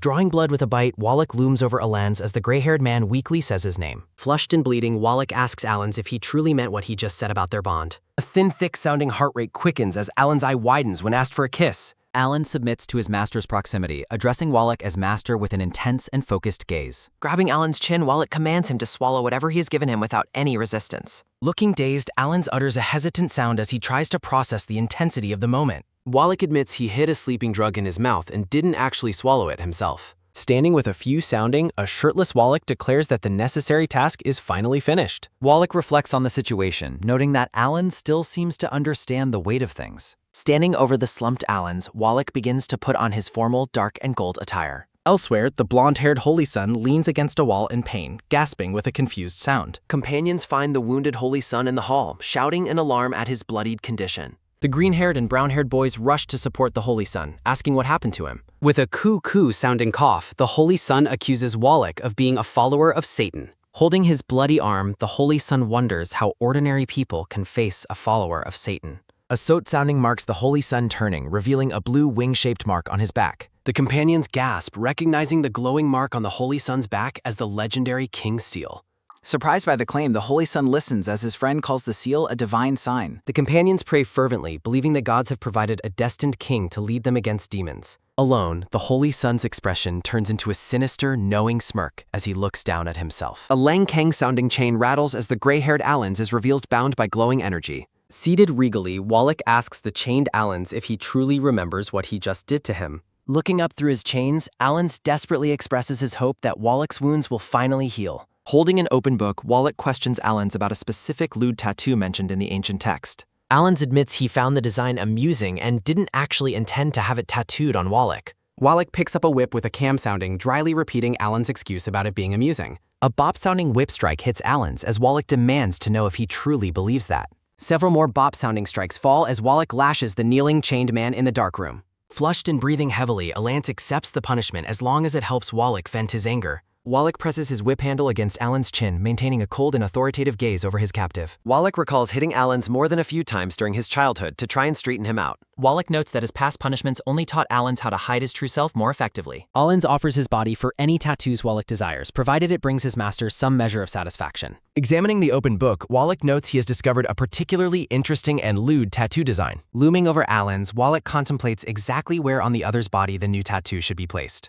Wallach traces Allens' muscular chest with his fingers as the gray-haired man waits obediently in his chains. Allens smiles submissively, telling Wallach that any place is fine as long as it's his master's will. Wallach begins the tattooing with a damn-sounding poke, asking Allens if the needle causes him pain. Looking up with a dazed, flushed face, Allens repeatedly whispers for his master during the painful process. Wallach blushes and looks away, internally cursing Allens as a pervert for his strange reaction to pain. Telling Allens not to move, Wallach asks if he still remembers the happy times from their past. Wallach questions if Allens was truly planning to kill him using a specific spell during their confrontation. Allens stares back with wide, vulnerable eyes, appearing completely speechless as the weight of the question hits. In a flashback, a young Wallach whips a kneeling wolf-eared Allens, demanding that he reflect on mistakes. A loud Sam-sounding door slam leaves the young Allens alone and crying after his master's departure. The young Allens glares toward the closed door, questioning if he is truly viewed as a dog. The gray-haired boy is haunted by the shadow's vow to eventually make him aware. A sudden bam sounding occurs as the black-haired master enters to find the boy kneeling. Allens offers the gray-haired boy medicine for his wounds, showing a rare moment of kindness. Wallach is visibly moved by the gesture despite his attempts to act unimpressed and aloof. The brown-haired girl bears the painful marks of a whip across her scarred and bruised back. Wallach complains about carrying heavy supplies as he follows his master through the busy city streets. Wallach feels Allens' lingering suspicion and worries the master connected him to the recent shop fire. A dark presence questions why Wallach would ever accept being a slave to the young master. The shadow continues its manipulation, predicting Allens' downfall while mocking the girl's obvious fear and helplessness. Sickly people cough in the streets as Allens and Wallach walk past the suffering city residents. Allens observes the rapid spread of the dark disease that is currently devastating the local population. Wallach darkly wishes for Allens' infection, hoping to see the master reduced to a helpless state.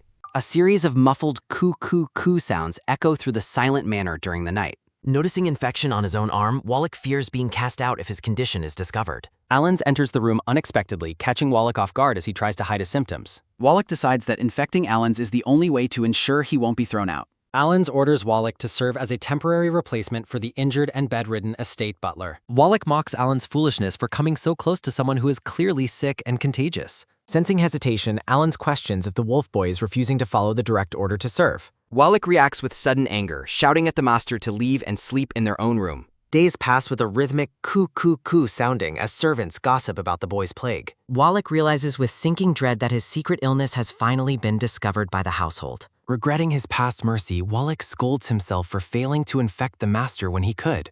A loud crash occurs as the butler and guards burst in, confirming that Wallach is infected. Looking cornered and desperate, the gray-haired boy stares up at his captors with a fierce, defiant glare.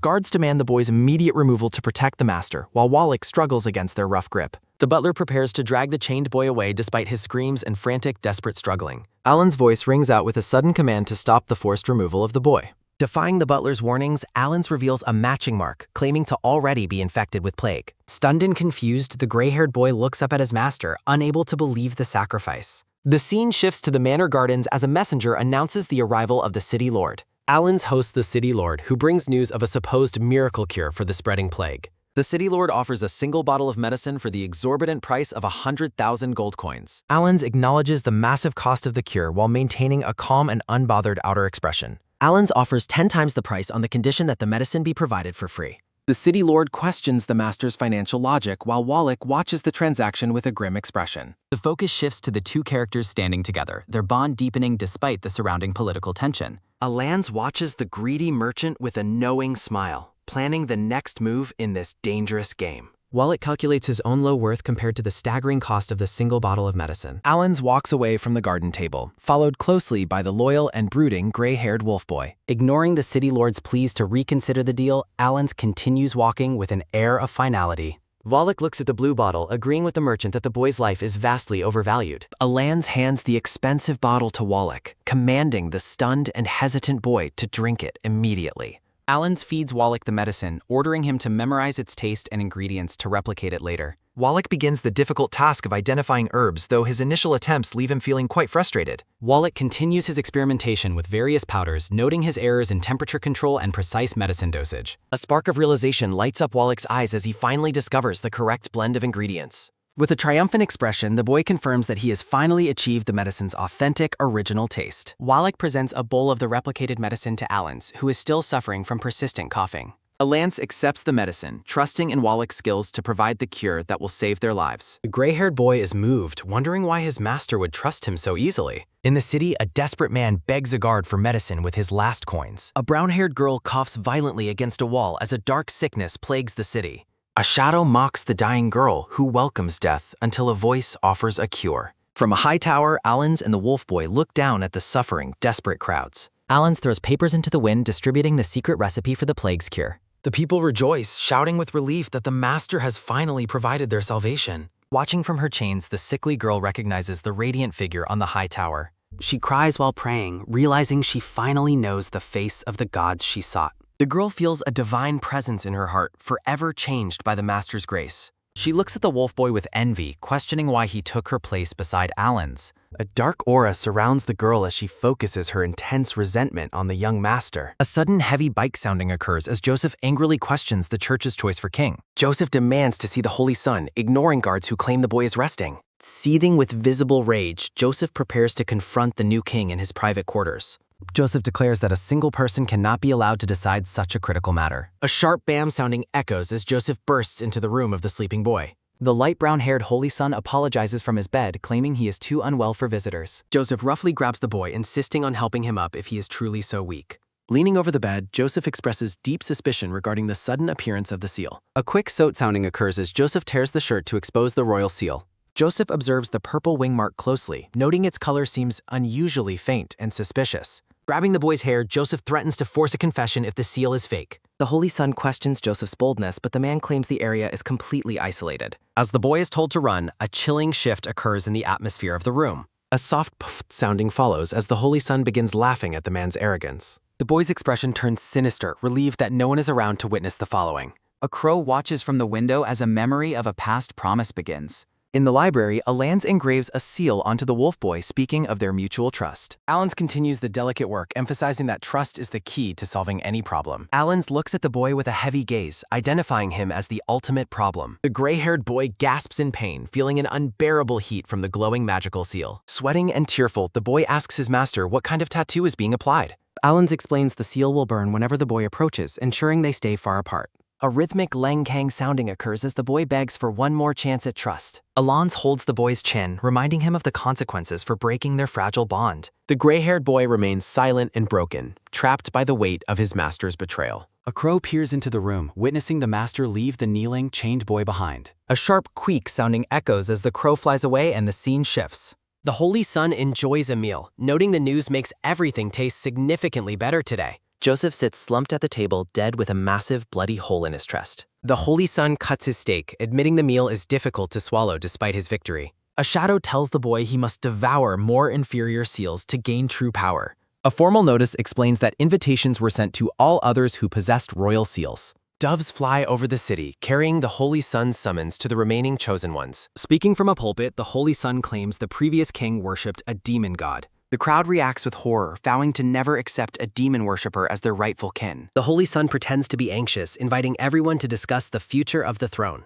A hooded figure asks if all chosen ones were invited, catching the Holy Sun off guard. Alans reveals his face, questioning why he never received an invitation from the smiling boy. Alans welcomes the Holy Sun, revealing he specifically waited for this tense and potentially dangerous confrontation. The light brown-haired boy addresses the hall, declaring everyone has arrived before ordering the meeting to begin. Alans stands firm in the center of the room, stating that one guest has yet to arrive. A long, creaky sounding echoes as the door opens and the Holy Sun grants the visitor entry. Joseph enters the room with his eyes obscured, appearing strangely silent as he stands before the group. The Holy Son's expression shifts to shock as he identifies the man who just entered the room.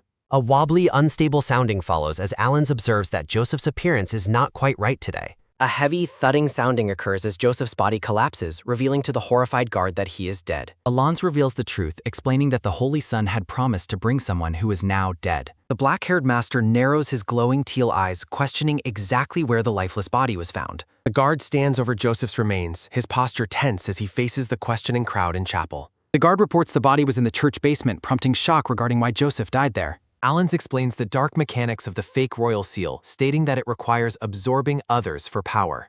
The master concludes that Joseph was sacrificed as mere nourishment to sustain the Holy Son's fraudulent wingmark. A man in a suit confronts the Holy Son, demanding to know if he is still lying. The Holy Son smiles maliciously, snapping his fingers and declaring that the dead require no further or lengthy explanations. A wet, slashing sounding erupts as the man's throat is suddenly cut, ending his accusation in bloody spray. The accuser falls dead on the chapel floor, leaving the other witnesses paralyzed by the sudden execution. The Holy Son reveals his treachery, explaining that he placed a lethal curse upon all the invitation recipients. Desperate for survival, the remaining guests beg the Holy Son to spare them, renouncing any claim to power. The Holy Son points toward Alans, commanding the fearful and cursed seal-bearers to capture the master. He mocks the gathered former seal-bearers, questioning how so many could fail to catch a single man. Hands grab at Alans, who looks on with a focused and unwavering intensity despite the sudden attack. A tall church tower stands against the purple dusk as white doves take flight from stonework. A heavy thudding sounding continues as birds scatter, signifying the chaos unfolding within the holy church walls.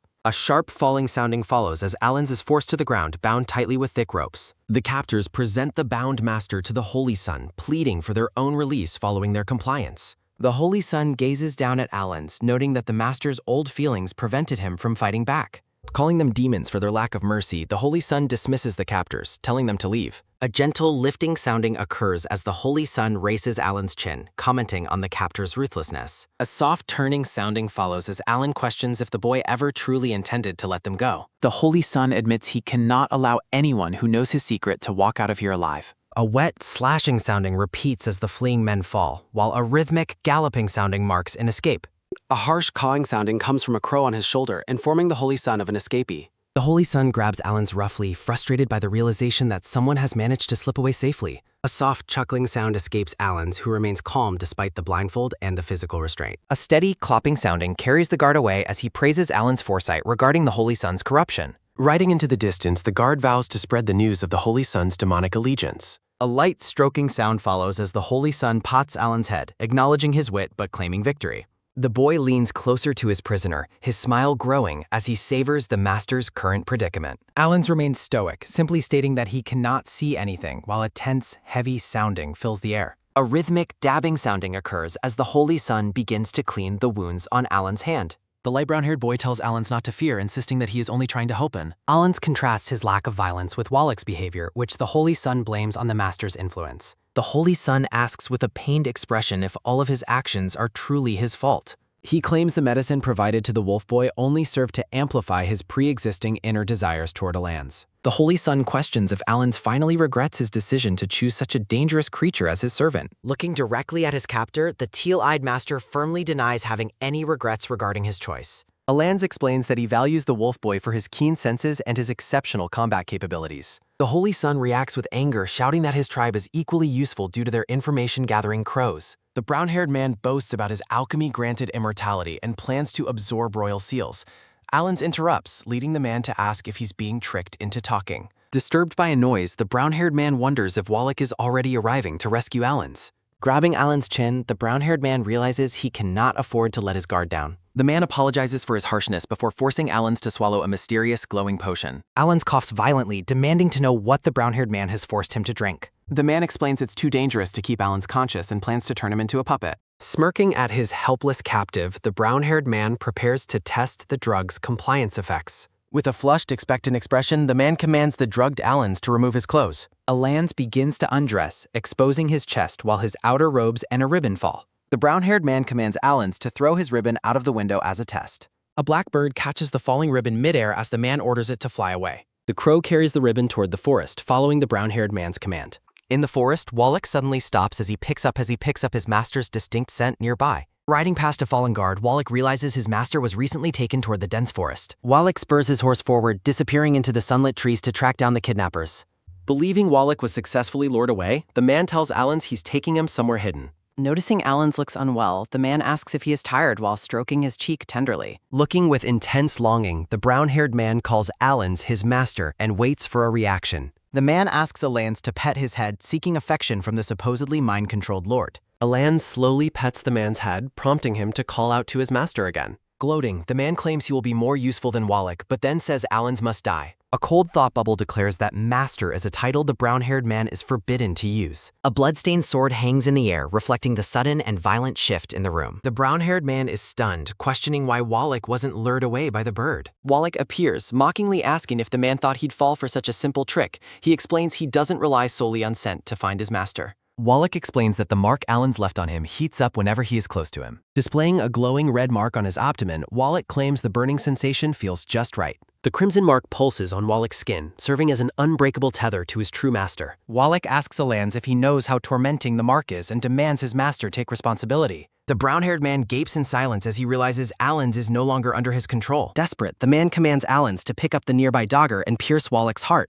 Allens agrees and seizes the dagger, but a sudden spray of blood signals a different target. Allens presses the blade against the brown-haired man's throat, turning the weapon on his tormentor. Staring in disbelief, the man realizes he has been stopped as Allens looms over him coldly. Collapsing, the man coughs blood and wonders how Allens could defy his command after the potion. Allens remarks that the man missed his mark and notes that his target is still breathing. Wallach tells his master not to worry and vows to finish the man with one last strike. Terrified, the man cries out to the demon god to save him from his imminent death. Thick black mist swirls around the brown-haired man as he collapses under its overwhelming power. Wallach is baffled as the man vanishes, leaving behind an energy that feels eerily familiar to him. Noting the escape, Wallach wonders why the mist felt familiar while Allens coughs up blood.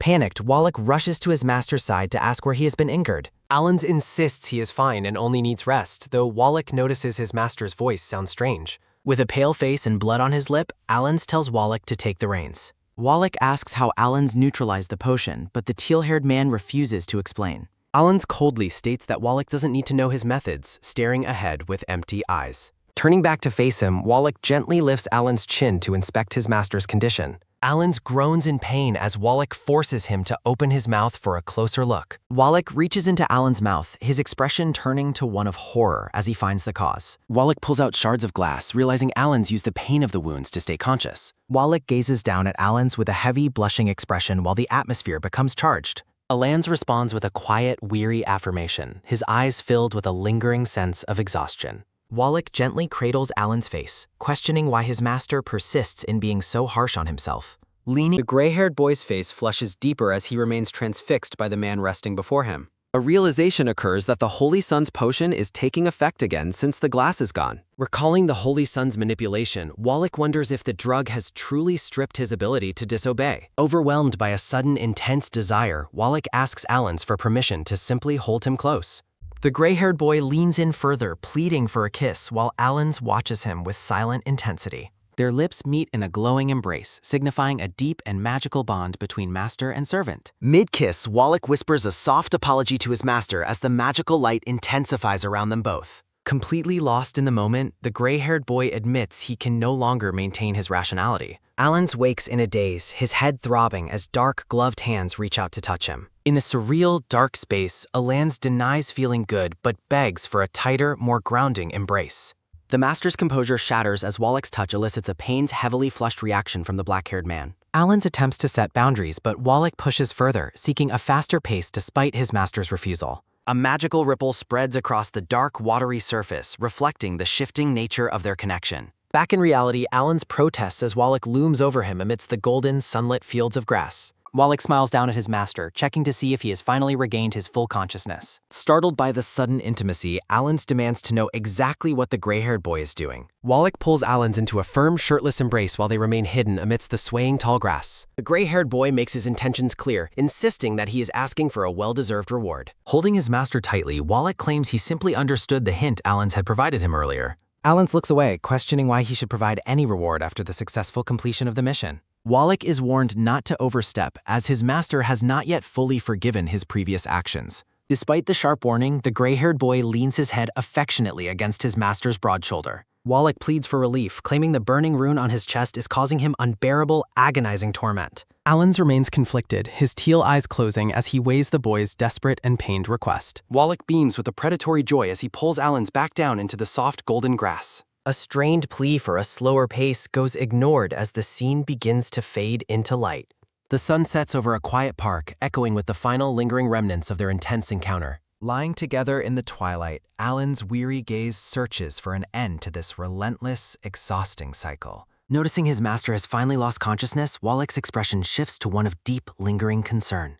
Allens wakes up in a luxurious room, clutching his head as he tries to orient his surroundings. Wallach, now dressed formally, welcomes Allens back to the royal capital and shares news of their success. The boy explains that many lords believe them, though the church remains loyal to the Holy Son. Allens suddenly clutches his throat, struck by a sharp internal pain that prevents him from speaking clearly. Wallach checks on his master, worriedly noting that Allens is currently unable to make even a sound.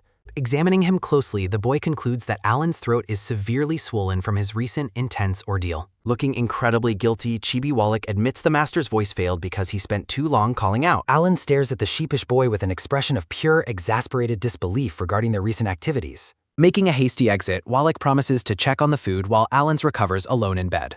Blushing as he leaves the room, the boy thinks to himself that his master is adorable.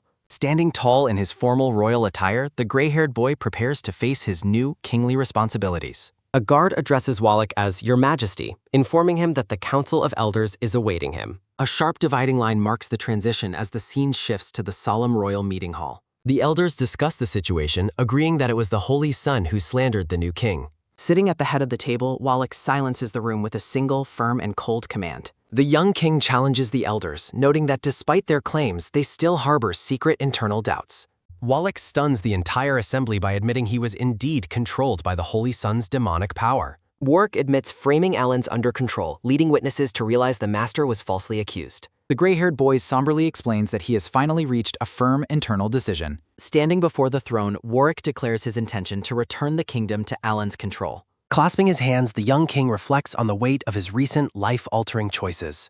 Allens rests peacefully in a garden chair as the soft sunlight filters through the trees. Warwick leans in close, his hand gently brushing against the sleeping master's calm, handsome face. The gray-haired boy lingers over his master, momentarily lost in the stillness of the afternoon. Startled as Allens begins to wake, Warwick quickly covers his mouth in a moment of panic. Opening his eyes, Allens notices his servant's presence and questions if Warwick is finally awake. With a mischievous smile, the boy admits he nearly stole a kiss from the sleeping master. Deciding that secrecy is unnecessary, Warwick moves in to kiss Allens openly in the garden. Their intimacy deepens as the light catches the teal highlights in the master's long hair. Lost in the moment, the two share a passionate kiss amidst the quiet, sun-drenched garden scenery. A sharp nipping sounding follows as Allens reacts to a sudden, biting sensation on his lip. Warwick admits that Allens' resistance only fuels his desire as the master groans in weary frustration. Cradling Allens, Warwick tells him not to overexert himself while his throat is still recovering. Pulling Allens closer, the boy reminds him of the promised reward for becoming the new king. While biting Allens' chest, Warwick notes that the elders have officially approved the change in leadership. Flushed and vulnerable, Allens listens as his servant possessively claims that the master belongs to them. Warwick whispers that Allens already knows exactly what he desires as they embrace in the garden. A rhythmic, topping sound echoes as a servant approaches, calling out to the nearby Lord Allons. A maid stands near the garden path, looking around for the master who has suddenly vanished. The maid wonders where the master went, noting that he was just present a moment ago. Hiding nearby, Warwick reassures the blushing master that the maid has already departed from the area. Allens comments on the scandal of a new king having an affair in the garden greenery. A quick rustling sound occurs as Warwick pulls the master into a firm, protective hold from behind. The gray-haired king warns Allens to remain still, lest they be discovered by the searching staff. They sink into the grass together as a soft, rhythmic breathing fills the quiet air. A sharp cawing sound comes from a nearby crow as Warwick looks on with focused intensity. Resting together in the grass, they share a moment of strained, heavy intimacy following the encounter. The scene shifts to a bloody massacre where a light brown-haired boy stands over fallen victims. The Holy Son explains his plan to absorb royal marks to increase his own dark power. Consumed by vengeance, the light brown-haired boy vows to eventually find and kill the master. He pledges to prove his ultimate utility to Allens, even as he stands amidst the carnage. Back in the study, a lance coughs as a sharp, rattling sounding signifies his ongoing physical discomfort. Wallach approaches the master, worriedly asking why his cough has returned despite the recent medical treatment. A soft brushing sounding follows as a lance dismisses the boy's touch, focused on his current task. The young king explains that many lords have sent letters officially pledging their support to Alans. Leaning over the master, Wallach requests a small reward in exchange for handling the remaining dissenters. A light, rushing sounding occurs as a chibi version of Wallach flies down the palace hallway. Reaching the master's door, the small boy pleads for Alans to let him inside the room. A maid arrives at the door, informing Warwick that she has brought medicine for the king. Wallach takes the tray from the maid, insisting that he will deliver the medicine to Alans personally. He gazes at a small glass vial containing a glowing blue liquid intended for his master's recovery. Entering the room, the gray-haired boy prepares to administer the potent medicine to the resting man. A sharp cawing sound repeats as a crow watches Wallach pour the medicine from the window. The dark bird takes flight, moving quickly into the room through the open, sunlit window frame. A sudden snapping sound follows as Wallach catches the intruder while the maid watches in surprise. The maid observes from the hallway as the young king continues his duties within the master's chambers. Wallach checks on Alans, suggesting they cancel the meeting with the elders if his throat persists. A hand reaches out to write a message directly onto another person's open, waiting palm. Wallach's face flushes with a deep red as he thinks the master's writing tickles his hand. Alans asks if he understands, and the blushing gray-haired boy confirms he knows exactly what to do. Sitting at his desk, the master plans to attend the church meeting in his servant's place. Alans extends his arm across the desk, reaching toward the young king as they discuss their plans. A finger presses firmly against the center of Wallach's chest, tracing silent patterns across his dark clothing. Wallach trembles as the writing continues, leading to a loud crashing sounding as the master kicks him away. The gray-haired boy clutches his chest as a maid watches his strange behavior from the palace hallway. Turning with a sly smile, Wallach asks the maid if she was watching his interaction with Alans. He dismisses her concern, claiming the intimacy was just a moment of private fun with his master. The scene shifts as evening clouds drift across a dark, star-speckled sky over the quiet royal capital. A church elder slams his fist down, refusing to believe the command to ban his holy institution. Wallach casually drinks wine, explaining that he is handling royal affairs while Prince Alans is currently unwell. The elder stands in fury, calling the young king a traitor who caused Alans sudden physical illness. A sharp, shattering sound fills the room as the wineglass explodes within the young king's grip. Moving with lethal speed, Wallach produces a sharp stabbing sounding as he pins the man's hand down. The elder collapses in agony as blood splatters across the wood, his screams echoing through the hall. Wallach coldly tells the man to be smart, admitting his long-standing personal hatred for the church's influence. The scene remains tense as the gray-haired king looms over the cowering, injured official in the darkness. Blood drips from the elder's mangled hand as he warns that Alans will eventually discover these crimes. A guard checks on Alans, but a heavy, thudding sounding follows as the man is suddenly incapacitated. The maid stands over the unconscious guard, urgently warning Alans that Warwick has been deceiving him entirely. Grabbing his arm with a quick, rustling sound, the woman begs Lord Alans to flee with her. She claims to have witnessed Warwick tampering with his medicine and acting as a secret, cruel tyrant. To her absolute shock, Alans merely smirks and dismissively asks what he should do about that news. The maid stares in horror, realizing that his voice is perfect and his throat was never injured.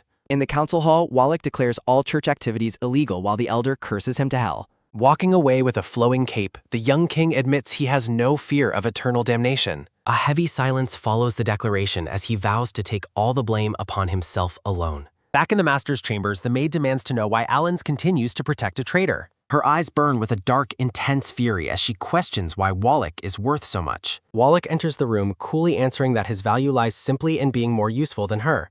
The boy identifies the intruder as Sunnier, causing her disguise to flicker with blue magical energy crackles. Addressing her as the Holy Sun, Wallach notes her lack of patience led to this inevitable discovery. As the disguise fades, Wallach wonders if he played his villainous role well for the master's entertainment. Sunnier attempts to flee, but a sharp, crackling sounding occurs as he hits a hidden invisibility formation. Alans explains that he filled the entire area with traps because he learned to be more cautious. Magical vines and lightning coil around the intruder, pinning him helplessly against the wall in the hallway. Wallach mockingly suggests that Sunnier should call upon his demon god to save him from this fate. The Holy Sun hangs his head, admitting that his divine protector has abandoned him to the master's mercy. A soft whooshing sound marks a flashback to 2 days ago, revealing a golden wing mark on skin. Standing amidst a massacre, Sunnier absorbs the power of a royal seal to complete his dark transformation. A shadowy manifestation of a demon asks what special ability his newly completed seal has granted him. The entity explains that every seal has a trigger, like excitement for Warwick or mental energy for Alans. Dark smoke pours into the boy's chest as the demon god offers to help him find his trigger. The demon god is impressed by the power of rewind, realizing the boy has gained incredible potential. A close-up reveals the boy's torso as the narration begins to explain the nature of his trigger. Sunnier explains that his ability triggers upon death, making his contract of immortality a cruel, useless paradox. Bound by crackling vines, the boy coughs up blood, realizing he was never truly the chosen one. Wallach stands victoriously over the bound traitor, calling him a liar as he prepares to end the threat. Warwick tells Allens to leave the prisoner to him, and Allens calmly agrees. A bound, brown-haired man groans in agonizing pain within the depths of a dark dungeon. Warwick explains the thorns feed on the prisoner's blood, mocking his inability to die. The prisoner accuses Warwick of stealing his life. Warwick dismisses him with a cold shush. Leaning in, Warwick tells the man that his supposed life was nothing but a delusion. Warwick forces the prisoner to witness the truth through a small, glowing magical window. Through the portal, Warwick reveals that Allens will be officially crowned at the palace tomorrow. Gold confetti falls against a bright blue sky, celebrating the dawn of a new era. Allens stands regally on a palace balcony while Warwick prepares to stand by his side. With a smirk, the gray-haired Warwick places a golden crown upon Allens' head. A massive crowd gathers below the balcony, chanting Alonza's name in a show of loyalty. Witnessing the celebration through the window, the prisoner finally realizes the reality of his situation. Weeping in his chains, the prisoner laments that his immortality has become a terrible curse. Narration notes that Allens ruled with an iron fist after ascending the royal throne. Under the new regime, public security improves and the lives of the lower classes flourish. Kneeling before the throne, Warwick reports that even the rebellious church followers have finally submitted. Allens looks down coldly, declaring that the time has come to settle all old scores. Warwick promises absolute loyalty only for Allens to suddenly kick him across the floor. Allens asks if Warwick remembers the collar he once forced around Allens' own neck. Warwick apologizes for the past, but Allens reveals he has prepared a new collar instead. A gleaming silver collar is presented, intended for the gray-haired man's own neck. Blushing with submission, the gray-haired Warwick looks up at his master in confused shock. Allens holds out the collar and commandingly tells Warwick to put it on himself. His face flushed with embarrassment, Warwick stares at the device he is forced to wear. A cold, glowing teal eye reflects Allens' total dominance over his former tormentor. Warwick's hand shakes violently as he prepares to fasten the collar around his neck. Allens notes the collar is a perfect match for the one he once had to wear. With a look of shock, Warwick realizes the full weight of his master's cold revenge. A system notification warns that the collar is designed to inject a potent neurotoxin.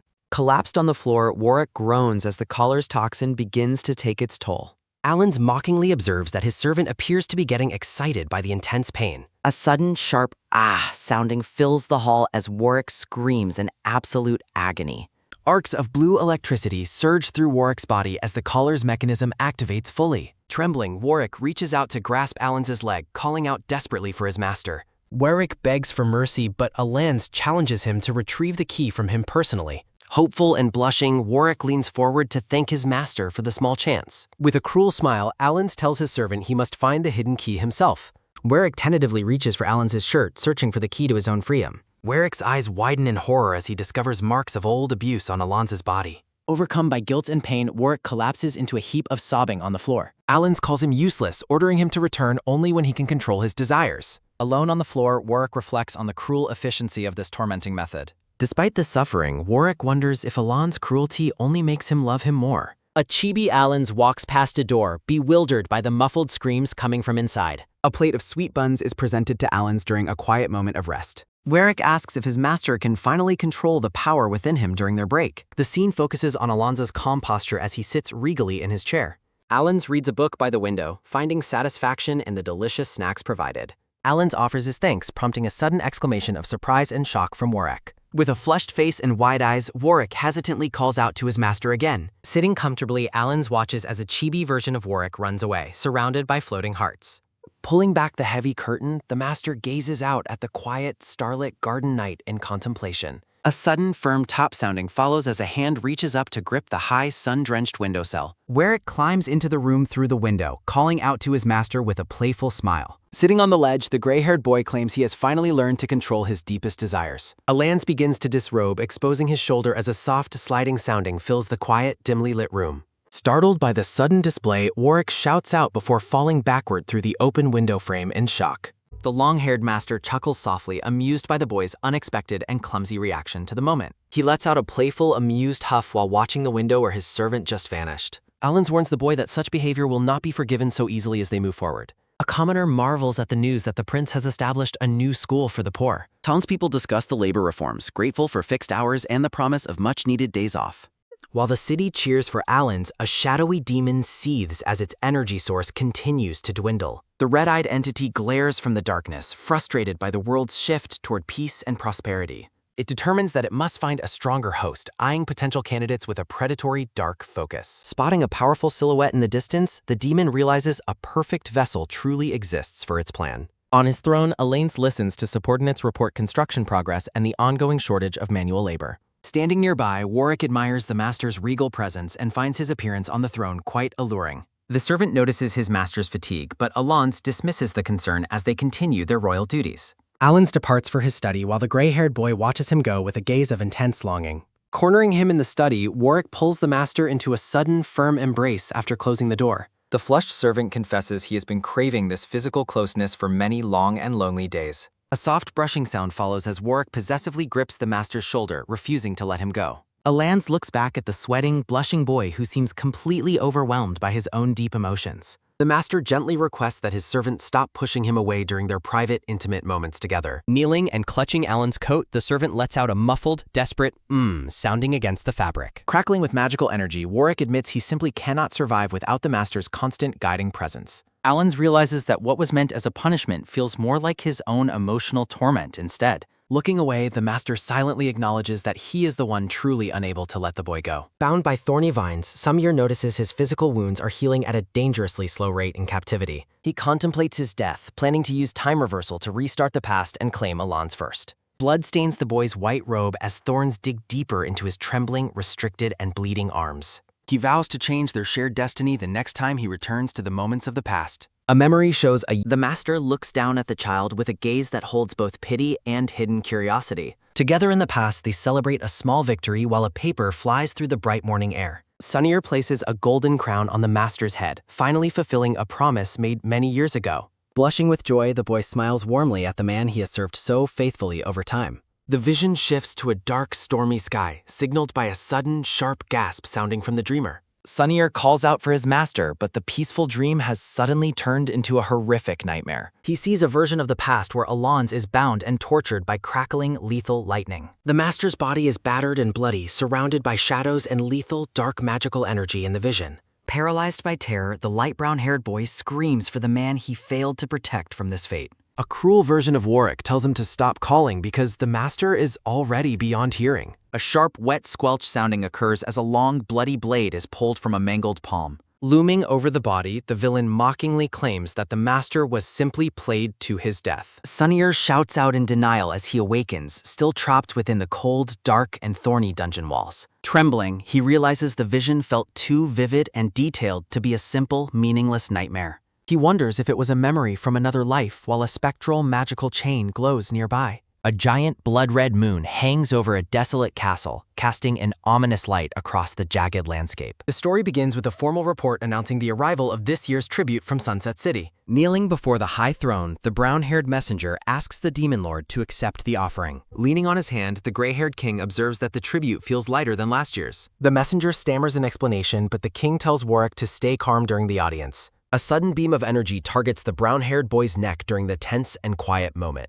The demon lord presents a severed head on the tray, mockingly asking if it feels right now. Smiling wickedly, the gray-haired man declares that the weight of the tray is finally balanced perfectly. Wisps of dark energy swirl around the king's boots as the atmosphere in the hall becomes heavy. The king dismisses the event as boring while finding another individual to be far more interesting. Looking out from his bone throne, the king regrets killing Warwick before he to play more.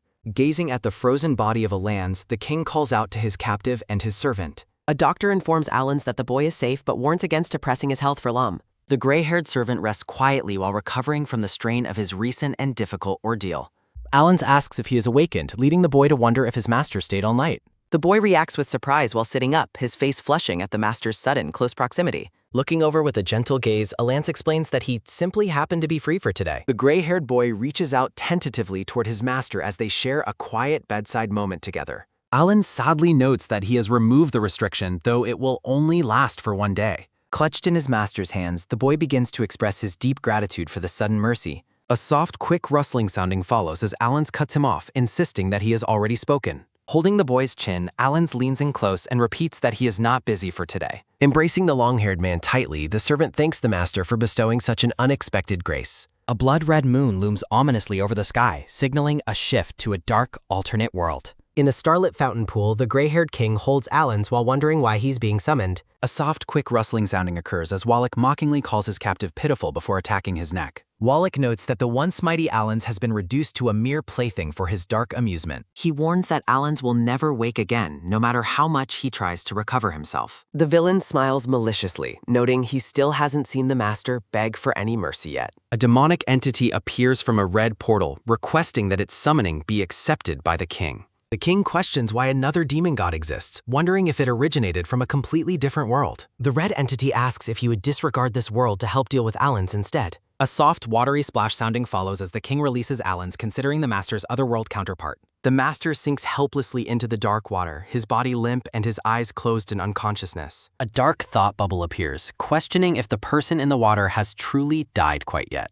A firm, heavy tap sounding occurs as the king decides the situation has become quite interesting. Wallach stands regally in his dark attire, exuding an aura of cold and detached magical power. A sharp, loud snap sounding follows as the master's body is suddenly and completely encased in ice. Frost spreads across the surface of the pool, reflecting the cold magic used just a moment ago. Addressing the demon god, the gray-haired king officially accepts the mysterious summoning from across the worlds. The red entity expresses delight and asks how many sacrifices will be required for their dark pact. The Dark King stands by the pool, watching the results of his cold and magical interference. The portal questions if the lives of an entire village will be enough to satisfy his hunger. The villain dismisses the idea of a village, claiming there is no need for such unnecessary trouble. A curious thought bubble repeats the word sacrifices while the king prepares his next dark move. A sharp, loud snap sounding follows as Wallach claims the sacrifices are already here, shocking the demon. He dismisses the entity as a mere divine strand, claiming he has devoured similar things before now.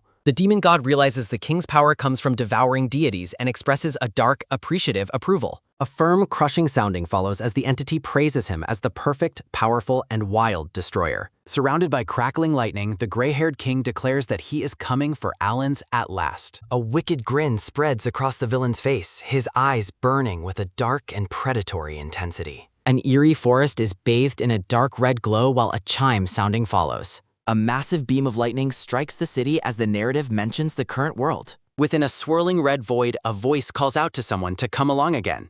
Bound and bleeding from thorny vines, Sunnier notes his immortality has vanished as he faces death. A radiant angelic figure with wings appears, addressing Sunnier by name and noting they meet again. The light brown-haired angelic figure looks down gently, noting that this time will be different. Clasping his hands, the angel asks if he wants to return while Sunnier requests time travel. The angel smiles kindly, confirming that Sunnier can return to the moment of the past. Touching Sonnier's forehead, the angel explains he will return lost memories before the boy dies. A vision shows a young Sunnier begging his master to buy him as a personal slave. Memory fragments show a coronation and a gray-haired villain as Sunnier realizes these events were real. Seeing his master's body, the light brown-haired boy finally remembers the tragic events of the past. Sunnier kneels and embraces Alon's lifeless body, tearfully asking his master for a deep forgiveness. Crying, Sunnier laments being useless before wishing he possessed the powerful mark of the king's seal. He notices a glowing mark on the master's back and contemplates obtaining the king's seal.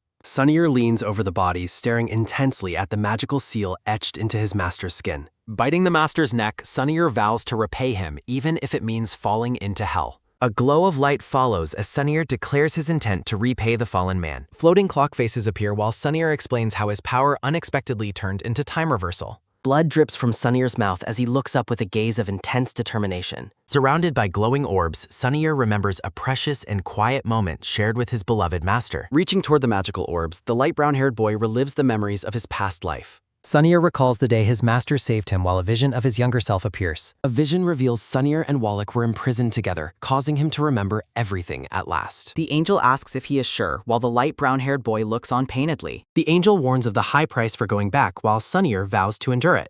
Determined to change fate, Sunnier declares he will pay even if it costs his very life. Looking at his small hands, the child Sunnier realizes he has finally returned to the past. The boy looks down at the gray-haired, cot-eared Wallach who is sleeping on the floor. Young Sunnier's hand trembles as he reaches out to grab a jagged piece of stone. A spiked bubble contains a single lethal command to die as the scene becomes tense. Looming over the sleeping boy, the child Sunnyer raises the heavy stone high above him. Wallach wakes up with a startled look while child Sunnyer prepares to strike with the stone. Sunnyer attacks as Wallach recoils in terror, shouting that the light brown-haired boy is insane. Raising the stone again, Sunnyer prepares another blow while Wallach thinks the person is crazy. Sunnyer questions his actions while realizing that death triggers the ability to reverse time. The boy sits alone on a reflective floor, surrounded by heavy chains and dark thoughts. The angel explains that memories are the price, while Sunnyer realizes he was the cause. Sunnyer realizes his actions cause their fates to be exchanged as he remains bound by thorns. He laments that it's too late to change back, calling himself useless for failing his master. Tears stream down Sunnyer's face as he sadly concludes that this ending might be the best. Looking down with a heavy heart, Sunnyer decides to finally abandon the use of time reversal. Green light slices through the thorns as Allens appears to release the light brown-haired boy. Allens observes the boy, noting that Wallach shows no restraint when he chooses to strike. Sunnyer wakes up in a sunlit room, finding himself bandaged and resting in a bed. Sunnyer asks why Allens saved him, and Allens explains there are things he doesn't understand. Allens asks why Sunnyer's name appears in Hela's prophecy while Sunnyer offers to reveal the truth. Dark shapes swirl across a textured background, reflecting the uncertainty of the boy's dark past. Walking through the palace, the gray-haired Warwick wonders why Allens released the man and suspects tricks. Sunnyer tells Allens he was his servant in the beginning world but mentions the name Wallach. Peeking through a doorway, Wallach claims that a specific person killed someone with their own hands. Sunnyer rejects Wallach's claims as nonsense, but Wallach asks for belief while leaning close to Allens. A close-up reveals Sunnyer's bandaged and bloody torso while a spell remains active on him. Allens notes the boy cannot resist right now, prompting Sunnyer to order Wallach to get out. Standing alone, Wallach questions the possibility of having killed Allens while looking shocked and confused. Allens decides they have done enough questioning for today while sitting beside the resting, bandaged Sunnyer. Sunnyer sincerely apologizes for his past wrongs and begs for a chance to correct his mistakes. Allens looks back, noting that giving him a chance depends entirely on his performance for today. A hand searches through papers while questioning if someone saw the prophecy from the mysterious Hela. Wallach looks distressed while realizing that the master apparently already knows everything about the dark situation.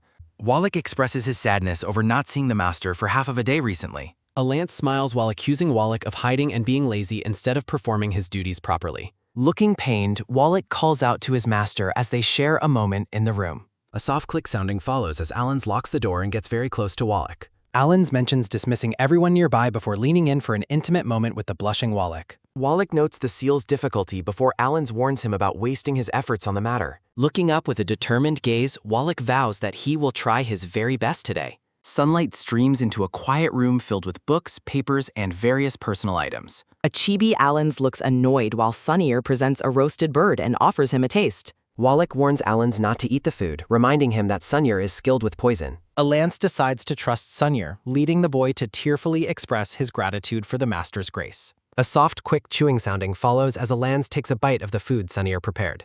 Allens suddenly covers his mouth while Wallach reacts with shock and a single sharp exclamation mark. Wallach tells him to spit it out, but Allens excitedly declares the food is absolutely delicious. Wallach asks if he added anything dirty, but Sunnyer explains he researched the master's tastes thoroughly. Sunnyer mocks Wallach for being unable to manage simple tasks while focused on inappropriate base desires. An illustration shows a young boy winking while promotional text for the series appears on screen. A winking boy appears next to a message encouraging readers to support the series translation team. Allens enjoys a meticulously prepared afternoon tea while noting that everything was done with great care. Sunnyer serves the tea, claiming it is an honor to serve his beloved master so well. Wallach mocks Sunnyer, claiming that his only ability is the simple act of serving others. Sunnyer piteously admits that he has no other use and cannot even protect his master properly. A thought bubble asks if he has admitted defeat while Sunnyer hugs Allens' leg quite tightly.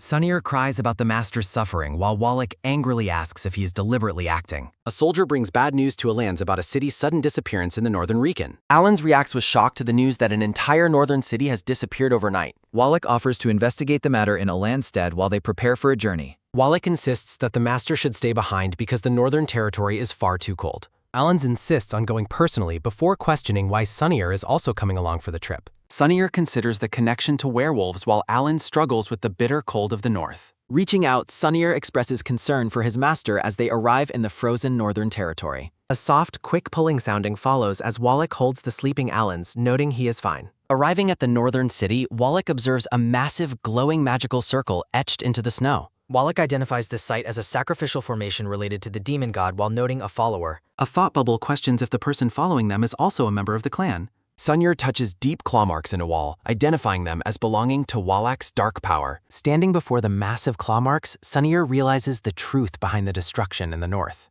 Wallach tells Sunyur to wait until tomorrow while Allens rests quietly in a bed nearby. Sunyur watches Wallach and the sleeping Allens from the doorway, lost in his own quiet thoughts. Sunyur stands with a crow, declaring that he will investigate everything clearly without waiting until tomorrow. Sunyur intends to act as a saint and expose the crimes that have been committed. Wallach watches from a window as the light brown-haired Sunyur walks through the snowy streets. Wallach wonders if the final confrontation is finally about to begin as he turns away. He orders that no one else is allowed to approach except for himself during this time.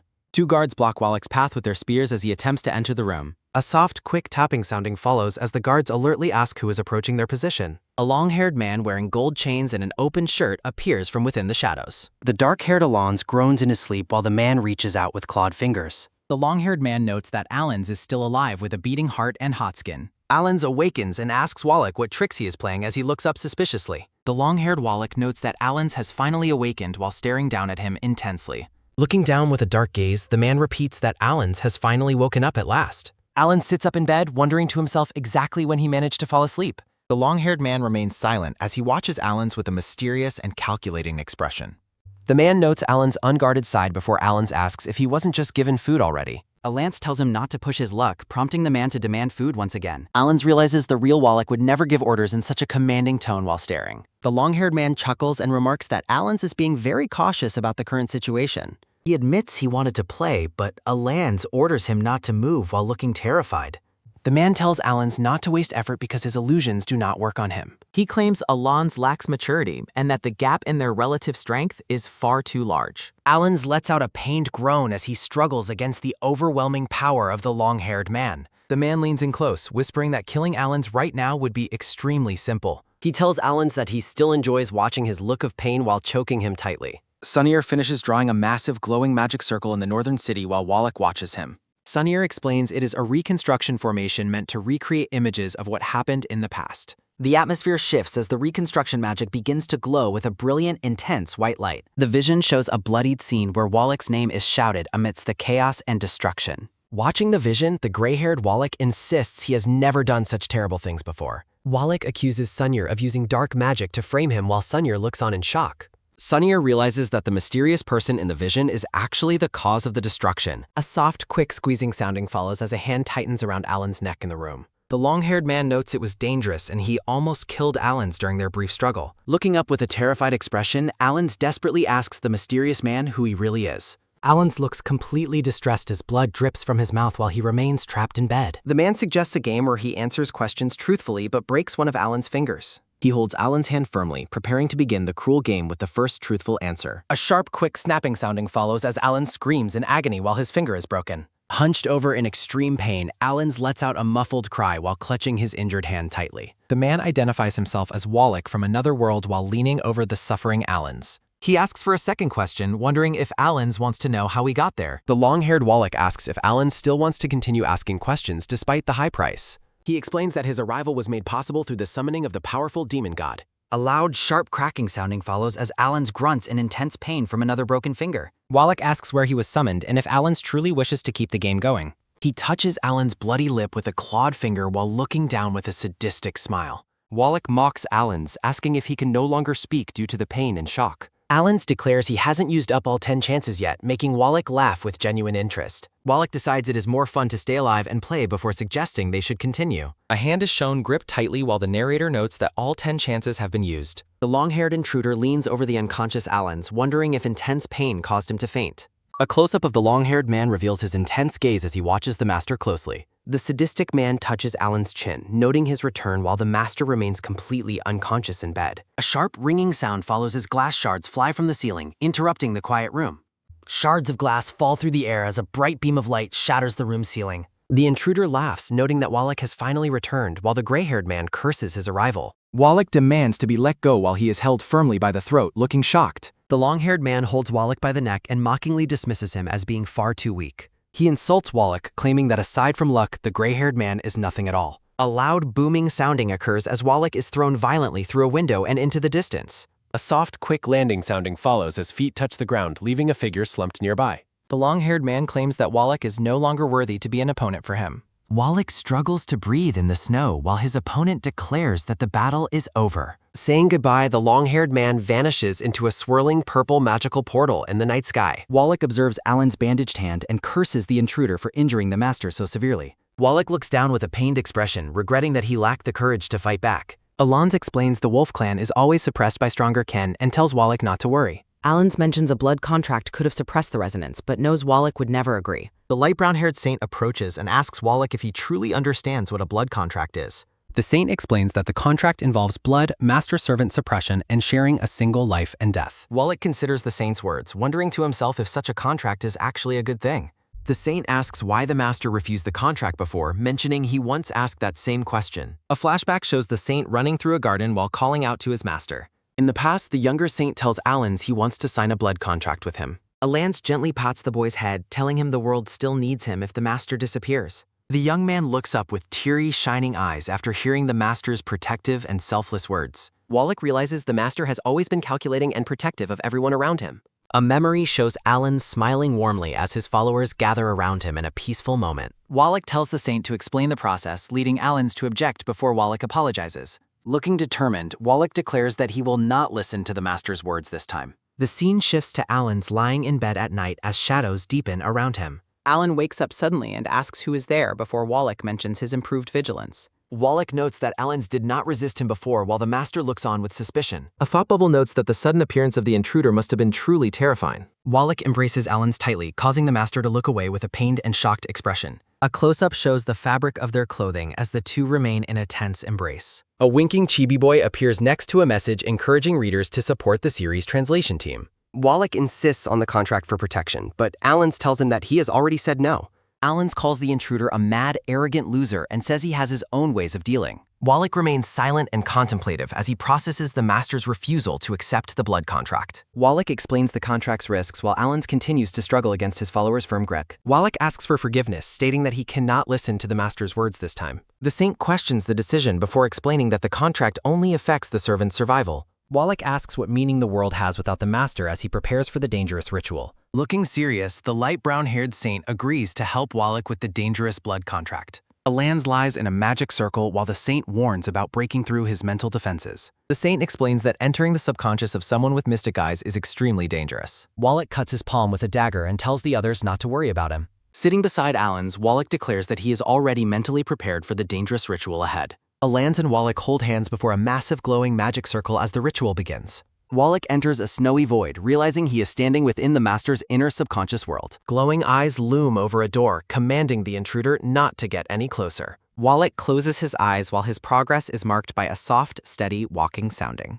The silence is shattered by a sharp, quick whooshing sound as an arrow strikes Wallach. Wallach is surrounded by a sharp, quick whooshing sounding as arrows rain down on him. Each impact creates a soft, quick thudding sounding while Wallach realizes Alan spared his life. Clutching his wounds, Wallach arrives at a door and calls out to the master inside. Wallach announces his presence while placing his hand on the door to the final defense. The entrance opens with a loud, sharp creaking sounding as Wallach breaks through the barriers. His wounds vanish with a soft, quiet shimmering as he prepares to find Alans. The scene shifts to a grand, empty cathedral representing the depths of the master's mind. Wallach walks across a giant magic circle on the floor of the silent, hollow hall. Wallach's search is interrupted by a soft, quiet sobbing sounding from a small, crowned figure. The young Alans weeps on the floor while a soft, quiet sobbing sounding continues nearby. Wallach stares down with a look of deep concern for the suffering child before him. Wallach reflects on Alan's hidden vulnerability despite everyone believing the master's inner heart is strong. Wallach hugs the weeping boy, promising to protect him and never let him suffer again.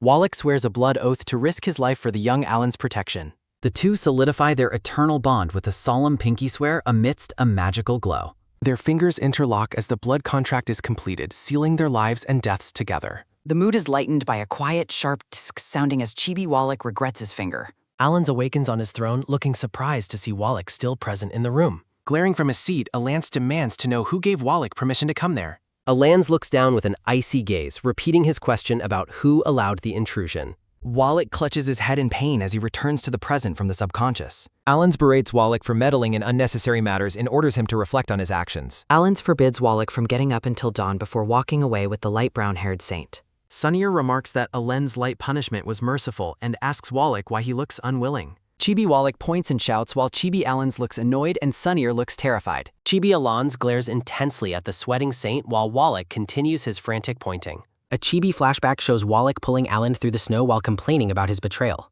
Wallach asks Sunnier if the master actually had a way to deal with the intruder. Sunnier asks if Wallach saw through the master's heart, noting that it is very strong. Sunnier confirms the strength of the master's heart as they stand together in the snow. The gray-haired man and the saint walk together through a desolate, snow-covered town. Sunnier asks why they have come to this location under the light of the moon. Alans explains they are at the summoning site and plan to reverse the demon's arrival. Wallach notes that the magic array on the ground has already been completely shattered. Alan suggests using the reconstruction magic to restore the broken array to its original fate. Sunnier asks for a timestamp to restore the array, and Alan specifies sunset 3 days ago. Wallach remembers the intruder's sadistic game and wonders how Alans knows so much about him. Wallach covers his mouth in shock, questioning why he would have such a terrifying thought. Darkness fills the snowy forest as the group prepares for the dangerous reconstruction ritual. Sunnier activates the massive magic circle while Alans and Wallach watch the ritual unfold. A vision of the demon god appears, confirming the arrival of the powerful and ancient being. Sunnier struggles with the magic while Alans hears voices claiming that his power is not enough. A vision shows the long-haired intruder embracing and kissing Alans in a misty bath. Wallach covers Alan's eyes, calling the intruder a pervert and refusing to let him see. Sunnier notes the intruder's obsession while Alans orders the saint to stay focused on the magic. A swirling, dark energy creates an oppressive atmosphere as the vision continues to unfold. The long-haired intruder gloats while consuming the master's power, claiming it already belongs to him. Surprised by a sudden shift, the intruder wonders what is happening as light begins to swirl. Wallach, Alans, and Sunnier watch from the snowy ground as a triangular portal opens above. Alans and Sunnier confirm the reverse array is working to send the intruder back home. Alans realizes the sacrifice of a few fingers was a small price to banish the intruder. Looking determined, the long-haired intruder questions if they really thought he would leave so easily. Clenching a purple flame, the intruder mocks the idea that he would return so obediently. A thought bubble emphasizes his refusal to return home without accomplishing his goal. A sharp, quick grabbing sounding occurs as the intruder claims he can easily shatter the formation. Sunnier warns the intruder that resealing the array will take an immense amount of time. Wallach looks on in horror, demanding to know what the intruder has done to the master. In the bath, Alans casually mentions throwing in spirit orbs that should not cause concern. Looking enraged, the long-haired intruder warns Alans never to threaten him again. Sunnier smiles and finds the intruder's growing anger to be quite amusing and entertaining. The intruder concedes for now, accepting the win while being pulled back through the portal. Glaring one last time, the intruder promises he will not hold back during their next meeting. Standing together in the cold night, Sunnier tells the vanished intruder he will not be missed. Wallach looks at the empty sky, questioning if the terrifying ordeal has finally come to an end. Wallach asks if the intruder can return, and Alans explains the specific rules of summoning. Sunnier wonders to himself what the intruder has been doing during his time in this realm. Walking through the snow, Sunnier asks Alans what the intruder has been doing Wei. Alans explains the intruder's search for healing techniques while Sunnier ponders his ultimate goal. In a bath flashback, the intruder laments his inability to awaken Alans despite refined arts. The intruder confesses that Alans is his only weakness while embracing him tightly in the water. Hovering over Alans in the bath, the intruder suggests a way to extinguish the lingering fire. A massive red moon hangs over the temple as the intruder makes his provocative request. Back at the manor, Sunnier tells Alans to rest while offering to keep watch tonight. Sunnier remarks on the master's exhaustion while looking back toward the hallway with concern. Wallach reacts defensively to the saint's words, leading to a brief and huffy exchange. Alans reclines on a lounge chair while reading a book, asking Wallach to rest instead. Wallach sits beside Alans and insists on warming his master's cold legs for him. A soft, quick pulling sounding follows as Wallach pins Alans down, offering to help him sleep. A soft, quick lifting sounding follows as Wallach lifts Alans into his arms for bed. A soft, quick thudding sounding occurs as Wallach places Alans into bed despite his confusion. Wallach joins Alans in bed, looking at him with a gentle and protective smile. A soft, quick potting sounding occurs as Wallach urges Alans to sleep under the moon. Ethereal music notes float through the room as Wallach continues to comfort the master. Alans asks if Wallach is singing children's songs to coax him into sleep like a child. Wallach smiles warmly and confirms that he indeed wants to coax his master like a kid. Looking weary but peaceful, Alans finds the entire situation to be quite ridiculous. Settling into sleep, Alans notes this unexpected side of Wallach while feeling a desire to resist. As the master falls asleep, Wallach looks down at him with an affectionate expression. A winking chibi boy encourages readers to support the series' hardworking translation team. A soft, quiet stroking sounding occurs as hands interlock, sharing a moment of deep connection. A soft, quick potting sounding occurs as hands reach out in the darkness of the room. A soft, quiet humming sounding follows as Alans tells Wallach he cannot find strength to wake. A pained, soft gasping sound follows as Alan struggles to process the intensity of the moment. Wallach embraces Alans from behind while the master calls his name with a shocked expression. Alance lets out a quiet, surprise sounding as the intimacy between them deepens in the bed. Wallach touches Alan's bandaged hand, noting a remaining scar and promising the gesture will offer comfort. Lying in bed, Alans urges Wallach to let go if he fears further injury to either of them. Exhausted and unable to transfer energy, Alans gasps while Sunnier knocks, asking if the master has awakened. Wallach leans over the master to cover his mouth, telling Alans to ignore the saint waiting outside. As Sunnier fears muffled sounds from the hallway, Wallach asserts that Alans belongs solely to him. A hazy, ethereal light fills the frame, signaling a transition in the room's intense atmosphere. Alans begs for a stop to the ordeal, but Wallach watches him with a silent, heavy gaze. Leaning in close, Wallach whispers to his master while the morning light begins to filter through. Wallach offers a quiet apology before finishing, leaving the master flushed and completely spent on the bed. Exiting the room, Wallach encounters Sunnier and remarks on Alan's rest while the saint questions his behavior. Wallach inspects the prepared snack while the saint asks why he seems different from his usual self.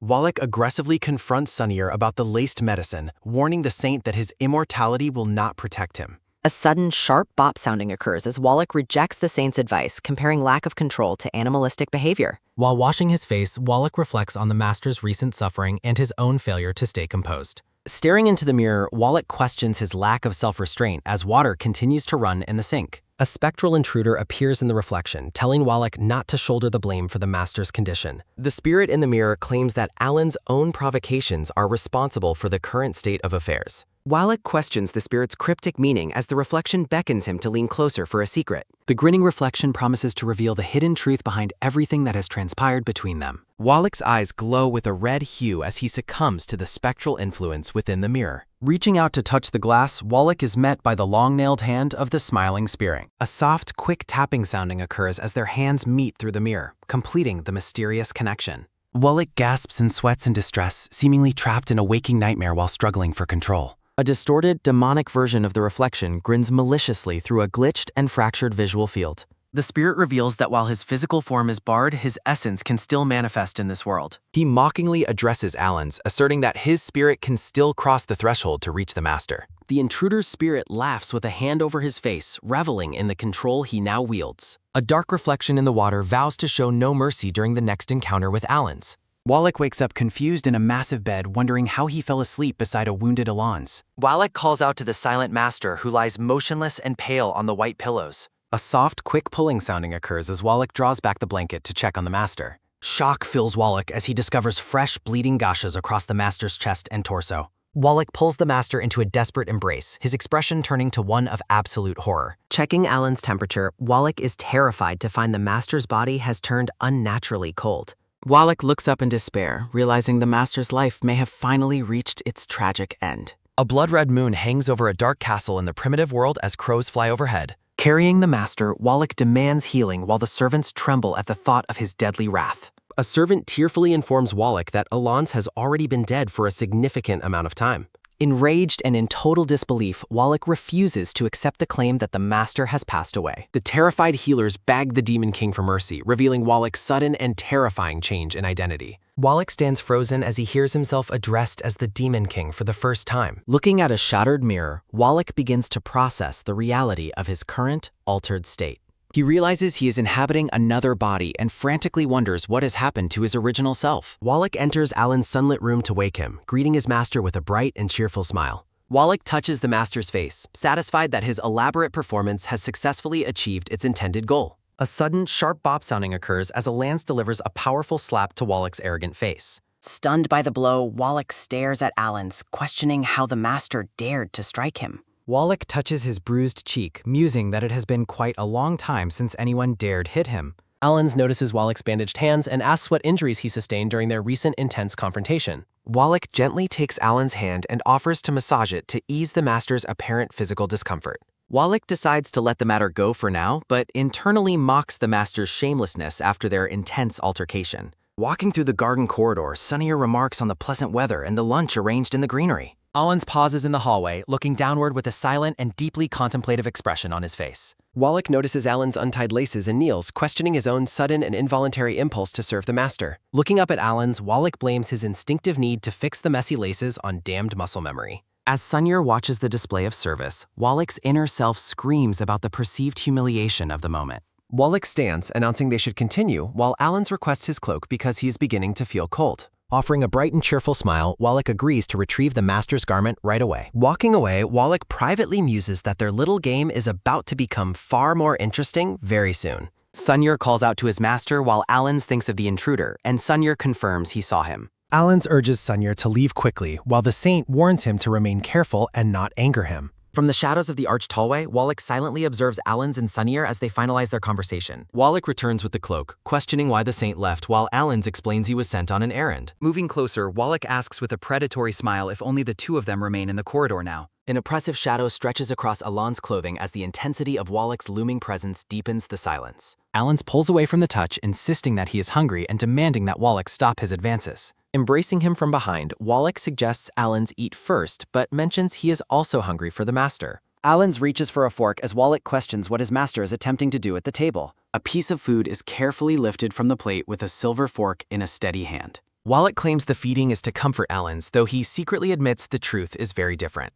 Wallach accepts the food, wondering if this intimate and small gesture is truly the thing he most desires. Pushing Wallach back, Alan's tells him to wait and stay his hand for the moment. Looking serious and slightly flushed, Alan states that this is not the appropriate place for such intimate actions. Pointing to his lips, Alan's tells him to wait until tonight for a promised reward to be given. With a dark and knowing grin, Wallach agrees to the terms and accepts the promise of a reward. Wallach leans toward Alan's neck, his overwhelming and dark presence looming over the seated and quiet master. Grasping Alan's chin, Wallach continues to stare intently with the piece of food still in his mouth. A full, glowing moon hangs in the dark sky above the garden and the manor's silent stone walls. Standing alone by the window, Alan's gazes out at the night sky in a moment of quiet introspection. Wallach enters the bedroom, announcing with a smirk that he has finally come to claim his promised reward. Alan's turns from the window with a wine bottle, asking if his guest would like a glass first. Wallach sits as Alan's invites him to sit up there and help him drink the red wine.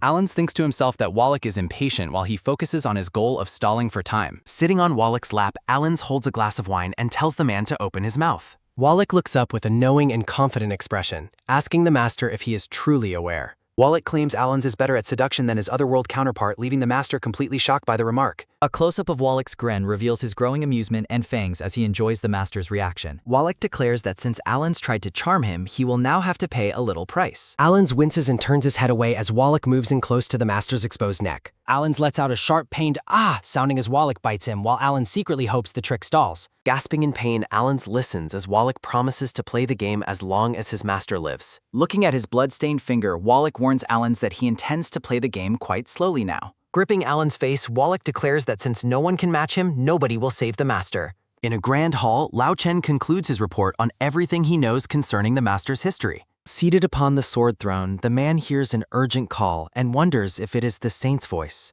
The man on the throne is startled as the saint's voice demands he respond to the master's danger. Wallach questions if the blood pact has any meaning, noting that Alan's shares the same painful injury. Blood drips from Wallach's neck as he offers a chilling and satisfied smile to the wounded Alan's. Wallach admits his happiness in causing suffering, but Alan's merely responds with a breathy and mocking laugh. Wallach questions the laughter, and Alan's explains it stems from Wallach's complete lack of understanding regarding the situation. Alan's grins with glowing eyes, declaring that the power of control is finally in his hands. A sudden, loud bam sounding occurs as he asserts his dominance. Wallach grips his bleeding neck in frustration as he struggles with the sudden, sharp pain. Wallach gasps in pain while bleeding heavily from his neck, his expression one of pure shock. Wallach coughs up blood and questions Alan's if he truly intends for both of them to die together. Smiling while wounded, Alan's denies dying together and tells Wallach to look behind him after being honest. A massive glowing magic circle erupts on the floor, crackling with intense lightning and energy. Wallach stares in disbelief at the complex summoning ritual that appeared far too quickly to be possible. Wallach realizes this was Alan's plan all along, while Alan wipes blood from his face with a smirk. Alan's confirms the realization with a cold response, leaving Wallach to process the betrayal. Seated on a windowsill, Alan's boasts about his powerful body and how its wounds are already healing rapidly. Alan's notes the difference in their wounds, while Wallach, kneeling in the circle, calls him the Demon King. Wallach vanishes in a pillar of light, and Alan's questions if he should chase him to finish him. Allens explains there's no need for pursuit because the intruder escaped using Wallach's former weakened body. Allens uses a surge of blue healing magic to mend the wounds on Wallach's neck and chest. Wallach acknowledges the strength of the healing magic but expresses a firm hope that there won't be a next time. Wallach notes that because of their blood contract, he can feel every wound Allens suffers, apologizing for the pain. Wallach touches Allens' head gently as Allens insists that his physical pain is of no consequence. Clasping his own chest, Wallach admits that the emotional pain is where he truly feels the most hurt. Embracing Allens, Wallach pleads with his master never to use self-harm as a solution to problems again. Allens agrees to the request while they share a close, intimate embrace in the middle of the room. A rhythmic, sharp tick sounding accompanies Wallach trimming Allens' nails as they discuss finding information in the other world. Wallach presents an old book explaining that despite the people's fear of the Demon King, he found a history. Allens opens the book, hoping it will finally reveal the truth of what transpired in that distant world. Allens stares silently at the pages with a deeply serious and contemplative look on his face. The book's illustration shows a man's bare back under the title of the demon Allens' birth. Text reveals Allens was born to compete for the throne against the powerful god of war, Wallach. The text claims Allens used seductive magic and offered his body as a lure to gain political support. History describes Allens becoming more depraved after seizing power, using his charm to bewitch the hearts of mortals. An illustration shows Allens wearing a crown, supposedly using his allure to strengthen his tyrannical rule over others. The book details Allens' eventual punishment and his lack of remorse as he turned his charm toward King Wallach. Chibi Allens rejects the book as filthy filth, while Chibi Wallach suggests it's likely not an orthodox history. Noticing Sunnier in the hallway, Allens decides they should ask him for the truth about the book's claims. Allens shows the book to Sunnier and asks him to confirm that its scandalous contents are entirely false. Sunnier looks hesitant as Allens waits for an answer and Wallach calls out his name in confusion. Looking away awkwardly, Sunnier eventually stammers out a claim that the contents of the book are indeed false. Standing alone under the moon, Wallach finds Sunnier's reaction suspicious and begins to doubt the saint's honesty. Wallach stares into the distance, pondering the origins of such a dark and pervasive rumor about his master. Leaning against a wall with his eyes closed, Wallach's thoughts are consumed by the name of the demon Allens. Wallach wakes up confused in bed, wondering when he fell asleep as Allens greets him from the side. Wallach asks Allens why he is dressed so revealingly, to which Allens responds by leaning in and asking what's wrong. Allens unbuttons Wallach's shirt and asks if he likes the attention, his touch moving slowly down the man's chest. Blushing intensely, Wallach feels his body react as he notices something strange and alluring in Allens' glowing eyes. Allens whispers to Wallach to enjoy the moment as they remain in a very intimate and close position. Wallach wakes up sweating after hearing his name called, realizing he fell asleep while on duty near Sunnier. Disturbed by the vivid dream, Wallach wonders if the images he saw were actually fragments of different, buried memories. Sunnier questions why Wallach is sweating, and Wallach dismisses it as a nightmare despite Sunnier's obvious skepticism. Wallach vents his frustration as Sunnier continues to watch him with a silent, skeptical expression. In the original world, a bleeding Allens is addressed as the Demon King by his concerned and loyal subordinates. A panicked subordinate demands to know how the Demon King became so severely wounded during his mysterious absence. Allens frantically searches for himself while his subordinates wonder why he isn't seeking immediate treatment for his injuries. Wallach stands before a massive crystal containing the sealed Allens and whispers his master's name. Desperate to reach him, Wallach calls out to the unconscious Allens through the thick crystalline prison. Allens remains perfectly still and serene within the ice while light catches his pale, bare chest. Touching the cold surface, Wallach curses the bastard who dared to seal his master away once more. Wallach's claws scratch fruitlessly against the impenetrable barrier as he expresses his deep and agonizing frustration. Exhausted and bloodied, Wallach leans his head against the crystal and softly utters Allens' name again. A close view shows the delicate hand of Allens forever out of reach behind the blue ice. Collapsed on the ground, Wallach desperately commands his broken body to heal so he can continue. A request for reader support appears, pausing the narrative for a brief moment of transition. Sitting in the dark, Wallach questions if he is alive and if Allens saved him. Gazing at the crystal, Wallach confirms his master is still there and hasn't left him alone. Wallach smiles through his tears, knowing Allens wouldn't abandon him, and prepares to finally talk. Reflecting on his survival, Wallach realizes he should thank his captors for helping him escape. Shifting to the real world, a priest tells Wallach to rest and end his caretaker duties. When asked why he looks exhausted, Wallach admits he didn't get any good sleep last night. Standing outside a bedroom door, Wallach asks the priest if his master has managed to wake. Watching Allens sleep under heavy furs, Wallach decides to let him rest longer in the colt. Wallach finds the sleeping Allens lovable and wonders if moving closer would be a problem. Leaning in close, Wallach questions if just watching is enough before Allens suddenly starts speaking. Alan wakes and provocatively asks his servant what he thinks is being worn underneath the furs. The view lingers on Alan's exposed collarbone and long hair as he lay in the bed. Blushing furiously, Wallach hesitates and asks if such intimacy is really all right between them. Alan encourages Wallach to take a closer look, pulling him down toward the soft bedding. A nervous gulp sounds as Wallach looks down at his master with wide, flustered eyes. A soft stroke precedes Alan's asking for more, claiming that Wallach can go even deeper.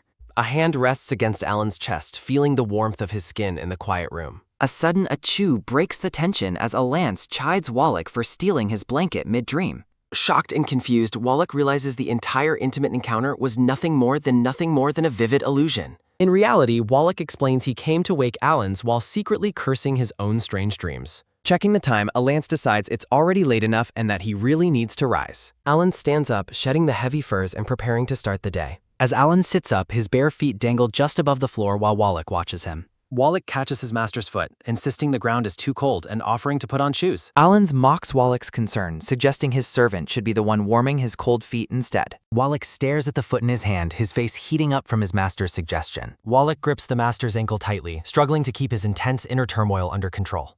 Alan cries out in pain, forcing a panicked Wallach to immediately apologize and release his grip. Alan wonders if Wallach is still unaccustomed to his body, while Wallach notes the body has issues. A sudden crash echoes through the room as Wallach's fist strikes and shatters a nearby mirror. Wallach demands that the presence inside him come out and face him directly in the open. A dark reflection appears within the broken glass, mirroring Wallach's movements with a sinister grin. The reflection mockingly asks if Wallach already dislikes the new physical form he has been given. Glaring at the mirror, the real Wallach asks if his counterpart has tampered with his body. The reflection reveals the body contains a poison that makes the host obsessively addicted to Alan's. Dark Wallach repeats the warning, grinning as he claims the poison will ensure total addiction. The entity notes that the poison already began affecting Wallach's mind just a short while ago.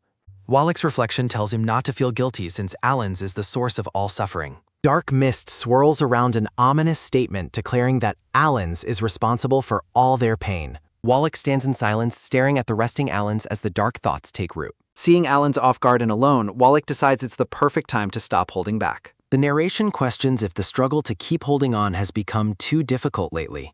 Wallach leans over the exhausted master as Alan's rests his head on the wooden table. A sudden sharp thud sounding occurs as Wallach pins Alan's down against the flat surface. Alan's demands to know what Wallach is doing, desperately ordering him to stop the advance. A pained, high-pitched scream sounding erupts from Alan's as he is overcome by a sudden force. Wallach stares down at the quiet, slumped master, his expression unreadable in the dim light. With a gentle touch, Wallach drapes a heavy, dark cloak over Alan's sleeping shoulders.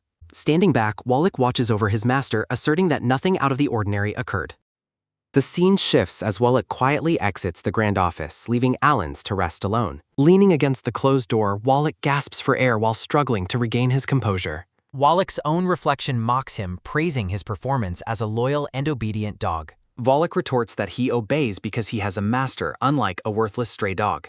The dark reflection challenges him, questioning how much longer he can possibly hold his sanity. Outside in the garden, Alan's and his attendant note Wallach's increasingly volatile and dark temper. Approaching the seated man, Alan's firmly commands Wallach to follow him for a private talk. The two men descend deep into the Manor's stone basement, their footsteps echoing in silence. Confused by their destination, Wallach questions why his master is leading him to the cellar. Alan's reaches out to open a heavy stone door, revealing a secluded and quiet room. Entering the chamber, Alan's assures Wallach that they will not be disturbed in this place. Noting the metallic scent of blood, Alan's commands Wallach to remove his clothes immediately. Alan stares intensely at his servant, repeating the order for Wallach to strip without delay. Resigned to the command, Wallach agrees to expose the truth hidden beneath his dark uniform. Removing his shirt, Wallach reveals a torso bound by bleeding, thorny vines of self-inflicted pain. A close-up reveals a complex, dark tattoo etched onto Wallach's chest beneath the cruel thorns. Seated together, Wallach explains he used this brutal method just to maintain his fragile sanity. Reaching out, Alan acknowledges the immense difficulty Wallach has faced while trying to hold back. Moving closer, Alan's whispers that Wallach no longer needs to restrain his true, dark nature.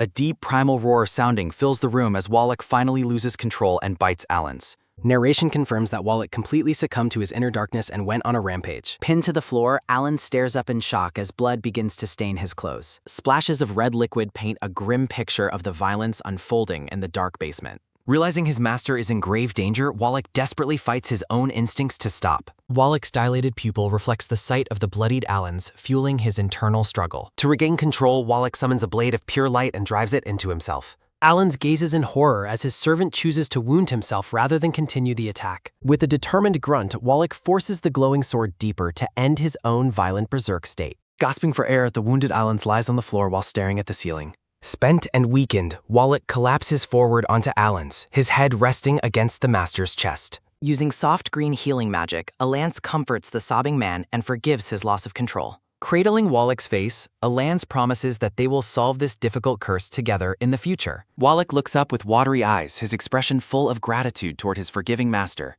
3 months later, Allens listens to a report about public welfare academies while resting indoors. His attendant stops speaking to ask if Allens is feeling sick, noting his pale appearance. Allens realizes the curse of Wallach is flaring up, overwhelming his body with traumatic memories. Walking by the fountain, Allens wonders how to completely remove the curse via the dragon pearl. Allens dismisses his worries about his otherworld self, but a sudden sharp sounding occurs. A mysterious voice warns Allens that his current body is nearing its absolute breaking point. Looking into the shimmering water, Allens is startled to see the reflection of another man. The vision in the fountain reveals that Allens is now sharing his body with his counterpart. Allens collapses onto the grass, staring back at his own body in a disorienting out-of-body experience. Allens looks at his hands in confusion, his eyes wide with shock against a sunlit woodland background. Walking by a stone fountain, Allens listens as his counterpart warns that their soul separation is only temporary. Standing in the fountain's water, the other Allens offers help on the condition that Allens saves his world. Rising from the water, the counterpart stares intensely while demanding that Allens rescue his dying world from destruction.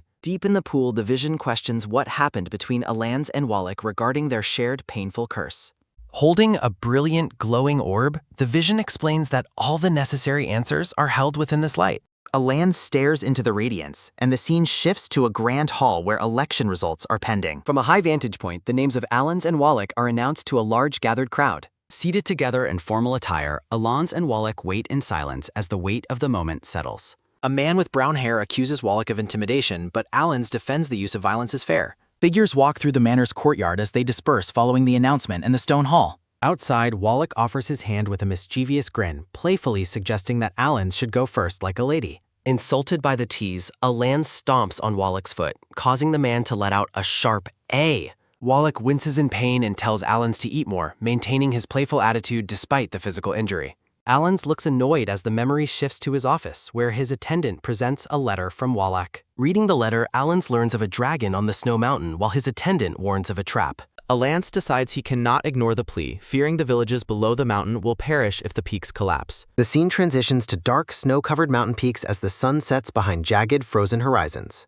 Meeting Wallach in the snow, Allens wears a red cloak and firmly commands the man to lead the way. Wallach mocks Allens' kind-hearted nature while leaning in close, making Allens wonder about the man's true hidden intentions. Moving even closer, Wallach asks if Allens is truly not afraid of what he might do during their journey. Allens walks toward a carriage while Wallach waves goodbye, jokingly claiming he will return soon as he departs. Narration explains that although Wallach asked many people for help, Allens was the only one who actually came. High above the slopes, the two men ride their horses across the vast and frozen snowy mountain landscape. Wallach notes Allens' lack of popularity, prompting an annoyed tisk sounding as the master looks away with a frown. Overcome by exhaustion, Allens slumps on his horse as a sharp tum sounding occurs when Wallach reaches for him. Wallach teases Allens about falling asleep, claiming he is only helping him stay awake for his own safety. A barrage of magic ice shards suddenly strikes near them, prompting a frantic warning for them to be careful. Wallach shields Allens from the assault, warning that they have entered the dragon's territory and must avoid its attacks. Wallach dodges the ice shards, impressed by Allens' agility despite the man's frail and scholarly appearance in the snow.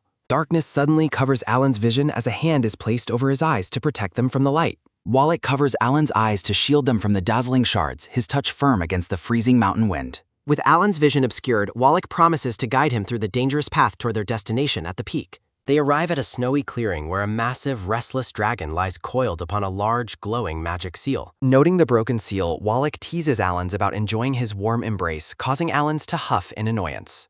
A sudden ram sounding and a thunderous gow sounding erupt as the massive dragon awakens and begins to roar. Elsewhere, Allens' attendant is approached by a dark mist that offers a way to see his master's current situation. The attendant recognizes the dark entity as an associate of Wallach's, his expression turning to one of deep suspicion. The shadowy figure tempts the attendant with knowledge of an ancient technique to obtain the royal seal's power. Realizing the trap, the attendant shouts as a quick tack sounding occurs, accusing the shadow of trying to enchant him. A man with dark hair and red eyes manifests before the attendant, mocking the man's realization of his intentions. Grabbing the attendant's chin, the intruder mocks the man's lack of resistance against his superior and dark magic. The intruder tells the attendant to inform his master about the mockery and humiliation he suffered in this place. Leaning in, the intruder whispers that Allens will seek revenge for a useless servant who only drags others down. Left alone and trembling, the attendant can only let out a pained sounding while shedding tears of frustration. Back at the mountain, Allens uses magic to soothe the dragon while Wallach confirms the seal has been restored. Wallach reaches out with a quick sounding to touch Allens, his movement uncharacteristically soft and quiet in the snow. Allens grabs the man's arm in concern, sensing that something is terribly wrong with his companion after the battle. Horrified, Allens realizes Wallach sacrificed his own vision to protect him, leaving the man unable to see the way. In a playful moment, Chibi Wallach asks Allens to take responsibility for his injury as they stand together quietly. Walking through the snow, Wallach offers to carry Allens, but his playful tease only earns an annoyed retort. Standing by the mountain manor, the attendant watches the distant silhouettes of Allens and Wallach approaching through the snow. From outside, Wallach mockingly announces their return to the wounded attendant, questioning how she plans to accuse him later. Seated in a moment of quiet pain, the attendant's hands rest motionless over her blood-stained green robe. With a cruel smirk, Wallach taps on the glass and announces their return, his red eyes full of malice. Trapped and tearful, the attendant wonders how she will be able to properly accuse her attackers after their return. Allens enters the room and greets the attendant, who immediately asks if their master has suffered any injuries. Concerned by her pale face, Allens suggests leaving, but a sudden bat sounding occurs when Wallach grabs Allens' arm. Moving uncomfortably close, Wallach thanks Allens and says he owes a favor, his expression uncharacteristically intense and serious. Wallach drops to one knee and kisses Allens' hand, vowing to definitely repay the favor he now owes. Chibi Allens is shocked to realize Wallach's vision is restored, while Wallach admits he has finally been exposed. A series of quick cop soundings follow as Wallach watches a lone carriage depart across the frozen mountain peaks. Facing his other self, the gray-haired man pins down the black-haired man, questioning why he didn't strike. Grabbing his counterpart's hair, the gray-haired man asserts his authority and warns the other not to forget their relationship. Looking back, the black-haired man suspects his body was given to him solely to make fighting easier. The scene shifts to a grand church hall where a man at a podium welcomes everyone to a charity auction. Seated together, the gray-haired Allens greets his teal-haired counterpart, noting it has been a month since their last meeting. At the podium, the auctioneer presents a crystal goblet from Lord Allens' collection to the gathered crowd of bidders. Chibi versions of the two Allens listen as the auctioneer describes the goblet, sparking bids of gold coins. Mocking the donation as a broken cup, the gray-haired Allens raises his hand to bid 10,000 gold coins. The teal-haired Allens stares in disbelief, questioning why anyone would bid so much for what appears to be trash. His gray-haired counterpart explains the item's true value, identifying it as the legendary Goblet of the Ancient Dragon. With a triumphant smile, the gray-haired Allens holds the prize and takes a slow sip from the ancient goblet. The gray-haired man looks over at his stoic companion with a smirk, enjoying the success of his bold auction win. Next, the auctioneer presents a snow silk bag from the abyss, noting it was donated from the collection of Lord Wallach.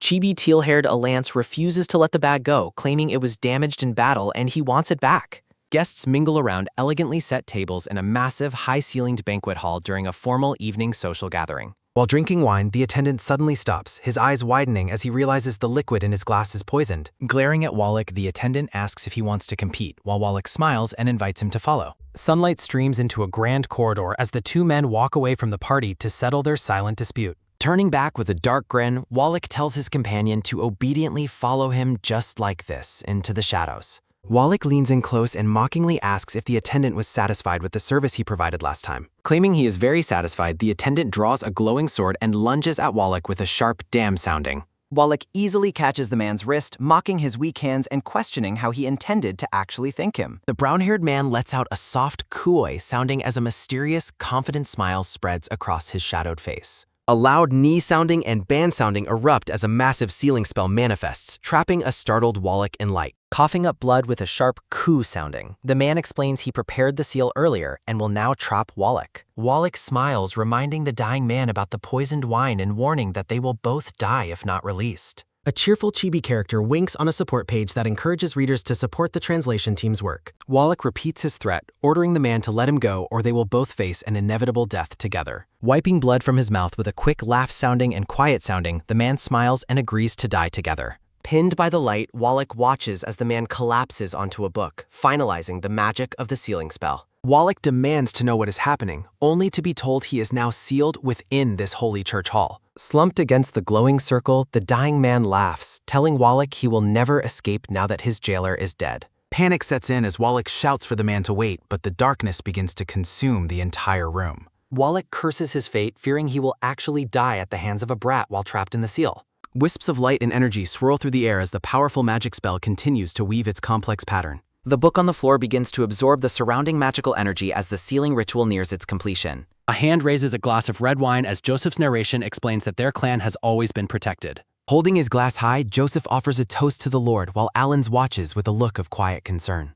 Alans takes a thoughtful sip from his glass, his expression unreadable and calm. Amidst a formal toast, Alans feels a flush and abruptly dismisses his gathered guests. Wallach interjects, insisting he be the first to toast Alans while leaning in uncomfortably close. Surprised, Alans realizes that Wallach has swapped his wine for simple, non-alcoholic fruit juice. Holding a glass of red wine, Wallach stands with a calm and composed demeanor. A soft smile touches Alan's face as he appreciates his companion's unexpected gesture. The two men stand together in the grand hall, sharing a quiet, reflective drink. Panicked shouts erupt as a man faces the activation of an unexpected magical seal. Collapsing in despair, the man cries out as magical energy swirls around a book. Struggling on the floor, the man prepares to drastically tear his spirit in two. He hesitates to touch the glowing book, fearing the seal's dangerous and overwhelming power. With a dark smirk, the black-haired man catches his companion, refusing to let him die. Towering over the other, the man mockingly suggests they play together in the shadows. Wallach observes Alans, caught by a sudden and intense focus on his companion's face.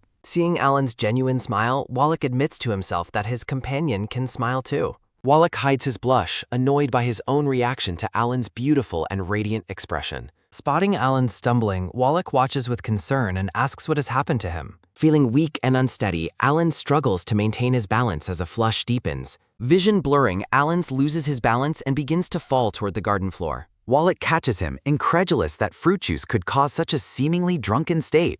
Realizing Alan is truly unwell, Wallach urgently asks what is actually happening to him. Alan suspects poison, but Wallach firmly denies adding anything malicious to the fruit juice. Wallach feels the weight of suspicion, knowing his explanation sounds incredibly guilty in this moment. Clinging to Wallach's clothes, Alans whispers a surprising confession of his trust in him. Overwhelmed by the drug's effects, Alans begs for help while gripping Wallach's rope tightly. Staring intensely into Wallach's eyes, Alans reaffirms his absolute trust in his companion's word. Flushed with heat, Alans pleads for assistance, his composure completely shattered by the poison. Wallach promises to protect him, moved by Alan's unwavering faith in him despite everything. Lifting Alans into his arms, Wallach prepares to carry him away to a safe place. From a distance, a frustrated conspirator curses the interference in his otherwise successful plot. In a safe room, Wallach uses magic to begin removing the poison from Alans. Waking in distress, Alans complains of an intense and uncomfortable heat within his body. Wallach reacts with shock and a visible blush to Alan's current and vulnerable state. Struggling with his impulses, Alans begs Wallach to stop, his mind clouded by the drug. Leaning on Wallach, Alans offers a desperate plea for help through his drug-induced haze. Wallach tests Alan's awareness, asking if he still recognizes who is currently with him. Confirming his identity, Alans leans close to Wallach in the dim light of the bedroom. In a quick chibi moment, Wallach pins Alans down on the bed with a press. Wallach struggles with his emotions, resolving not to betray the trust Alans placed in him. Whoosh whoosh soundings fill the air as Chibi Wallach ties Alans up for his safety. Bound and struggling, Alan's seductive eyes and voice test Wallach's remaining sense of restraint. Elsewhere, the attendant is held captive by glowing purple strings in a dark hall. A voice announces his detoxification as a hand manipulates the magical binding strings. The black-haired man manifests, revealing he was the one who spared his captive's life. He demands repayment from the attendant, pulling firmly on the glowing purple magical bindings. Wallach watches Alan sleep, noting how he has endured while handling people his entire life. Touching Alan's nose, Wallach tells the sleeping man to consider this care as his repayment. The captive man wakes up feeling strange, only to face his smiling and dark tormentor. Recognizing his dire situation, the attendant glares at the man holding his magical strings. Silencing him with a finger, the black-haired man orders the attendant to lower his voice. The black-haired man forces Sunyur to watch a vision of his master in the next room. Horrified, Sunyur watches as his teal-haired master shares a bed with their gray-haired companion. The black-haired man looms over the bed, mockingly continuing his taunts towards the broken, sick man. A sharp hiss sounding punctuates the black-haired man's question about whether Sunyur wants the others to hear. Blood drips from Sunyur's mouth as several pained ugh and soundings escape his trembling lips. Smirking, the black-haired man tells his captive to stay quiet so they don't disturb the humans. Ensnared by glowing purple strings, Sunnier listens as the intruder describes how negative emotions sustain him. The black-haired man stands triumphantly over the bound Sunnier, his grin widening with every drop of misery. Grabbing Sunyer's throat, the intruder remarks that the purest people provide the most delicious negative emotions. A loud bite sounding accompanies the intruder's grip as he claims the taste of despair is unforgettable. Dark energy swirls around the black-haired man as he prepares to feast on his captive's suffering once more. Sunnier cries in agony as the dark smoke envelops him, with the intruder vowing to eat his fill. Elsewhere, the teal-haired Alans wakes up and realizes the comfort of his companion's presence was no dream. A soft thud sounding marks the moment Alan sits up while his gray-haired companion checks on him. Alans declines help finding his poisoner, stating that he already has a good idea of who is responsible. A clumsy memnon sounding accompanies Alan's as he stumbles, prompting his companion to catch him quickly. After the gray-haired man apologizes, Alans admits he simply isn't used to having close friends around him. Blushing with joy, the gray-haired man is deeply moved to learn that Alans truly considers him a friend. Worrying about the poison's side effects, the gray-haired man offers to find someone to help Alans recover. Through a mystical vision, Sunnier watches as the two men walk away together through the mansion doors. The intruder tells Sunnier that his master is searching for him, mockingly suggesting he go find him himself. Overcome by the effects of the dark energy, Sunnier collapses and struggles to breathe on the floor. Bound by glowing strings, the exhausted Sunnier lies face down on the ground, unable to move a muscle. From the comfort of a nearby sofa, the black-haired man mockingly asks if his captive can even crawl. Toying with a small puppet on strings, the intruder smugly asks the broken man if he needs help. Outside in the garden, Alans and his companion finally find Sunnier, accompanied by the black-haired man. Sunnier lies about his condition to his master, while the teal-haired man decides it's time to leave. Several quick cop soundings ring out as the gray-haired man suddenly seizes the intruder by the throat. Gasping for air, the black-haired man claims he was simply playing with Sunnier when confronted about his aura. With a deadly gaze, the gray-haired man issues a chilling warning against ever touching Alans again. Amidst pained cough-cough soundings, the gray-haired man declares that their previous cooperation is officially at an end. A guard reports that Joseph was the poisoner while the black-haired man assesses Sunnier's mental defenses. A wave of Saki-sounding murderous intent washes over the gray-haired man as he learns the truth. The black-haired man realizes his ally's aura has grown dangerously strong following the revelation of the poisoner. Smiling to himself, the black-haired man feels he has finally found a breakthrough in his dark plans. Accompanied by several coo soundings, Alans checks on the coughing Sunnier and tells him to stay behind. Sunnier resolves to kill Joseph himself, furious that the traitor dared to poison his beloved master.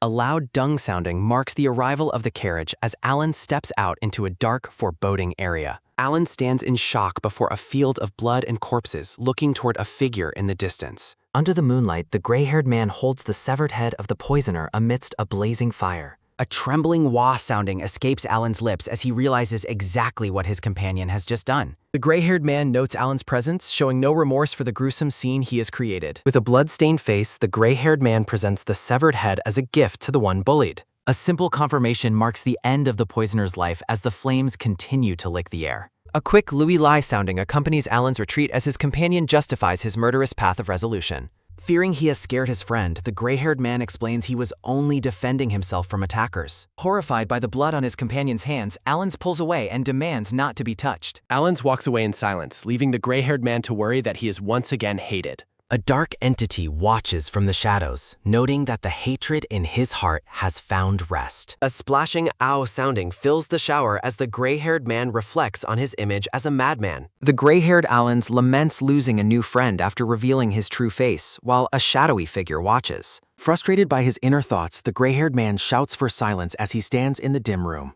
With heavy bop-bop soundings echoing in the hall, the gray-haired man decides to meet his friend again. A voice warns Alans about Wallach's aggression, while a shadowy figure mocks the gray-haired man's internal hesitation. The malevolent shadowy entity plans to seize control once an inner demon takes root in the man's heart.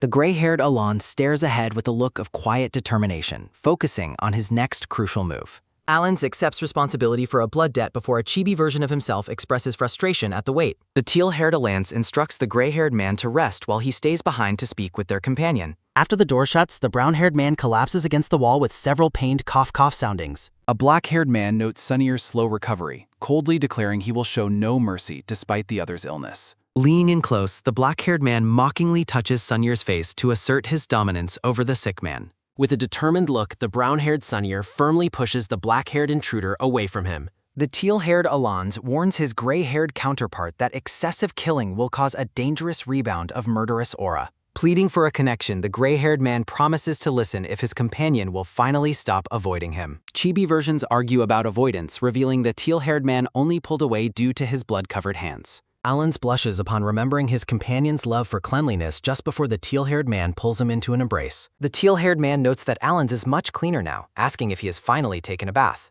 Frozen like a stone statue, a blushing Alans internally grumbles about his companion being such a shameless flirt. Several pained cough-cough soundings echo through the dark room where blood stains the white sheets of the bed. Dark, misty energy swirls around Sunir's feet as he struggles on the bed with a gasp. Waking in a panic, the brown-haired Sunir spots an intruder and realizes exactly who has come for him. Enveloped in glowing purple energy, the black-haired man smugly asks if the other was calling for his presence. The brown-haired Sunir stares back with a hard, unwavering gaze as he simply confirms his previous call. Looming over the bed, the black-haired man admits he has been waiting for this moment for a long time. The black-haired man is surprised to see the holy book, acknowledging that his captive actually managed to find it. Sunir activates a seal from his book, shocking the black-haired man who finds himself suddenly bound by glowing energy. Despite his successful trap, Sunir's condition worsens as more pained cough-cough soundings escape his lips. Seeing his captor's weakness, the black-haired man realizes he has a sudden chance to break free from the seal. With a loud bop sounding, the black-haired man pins his opponent down, cursing that he nearly died twice tonight.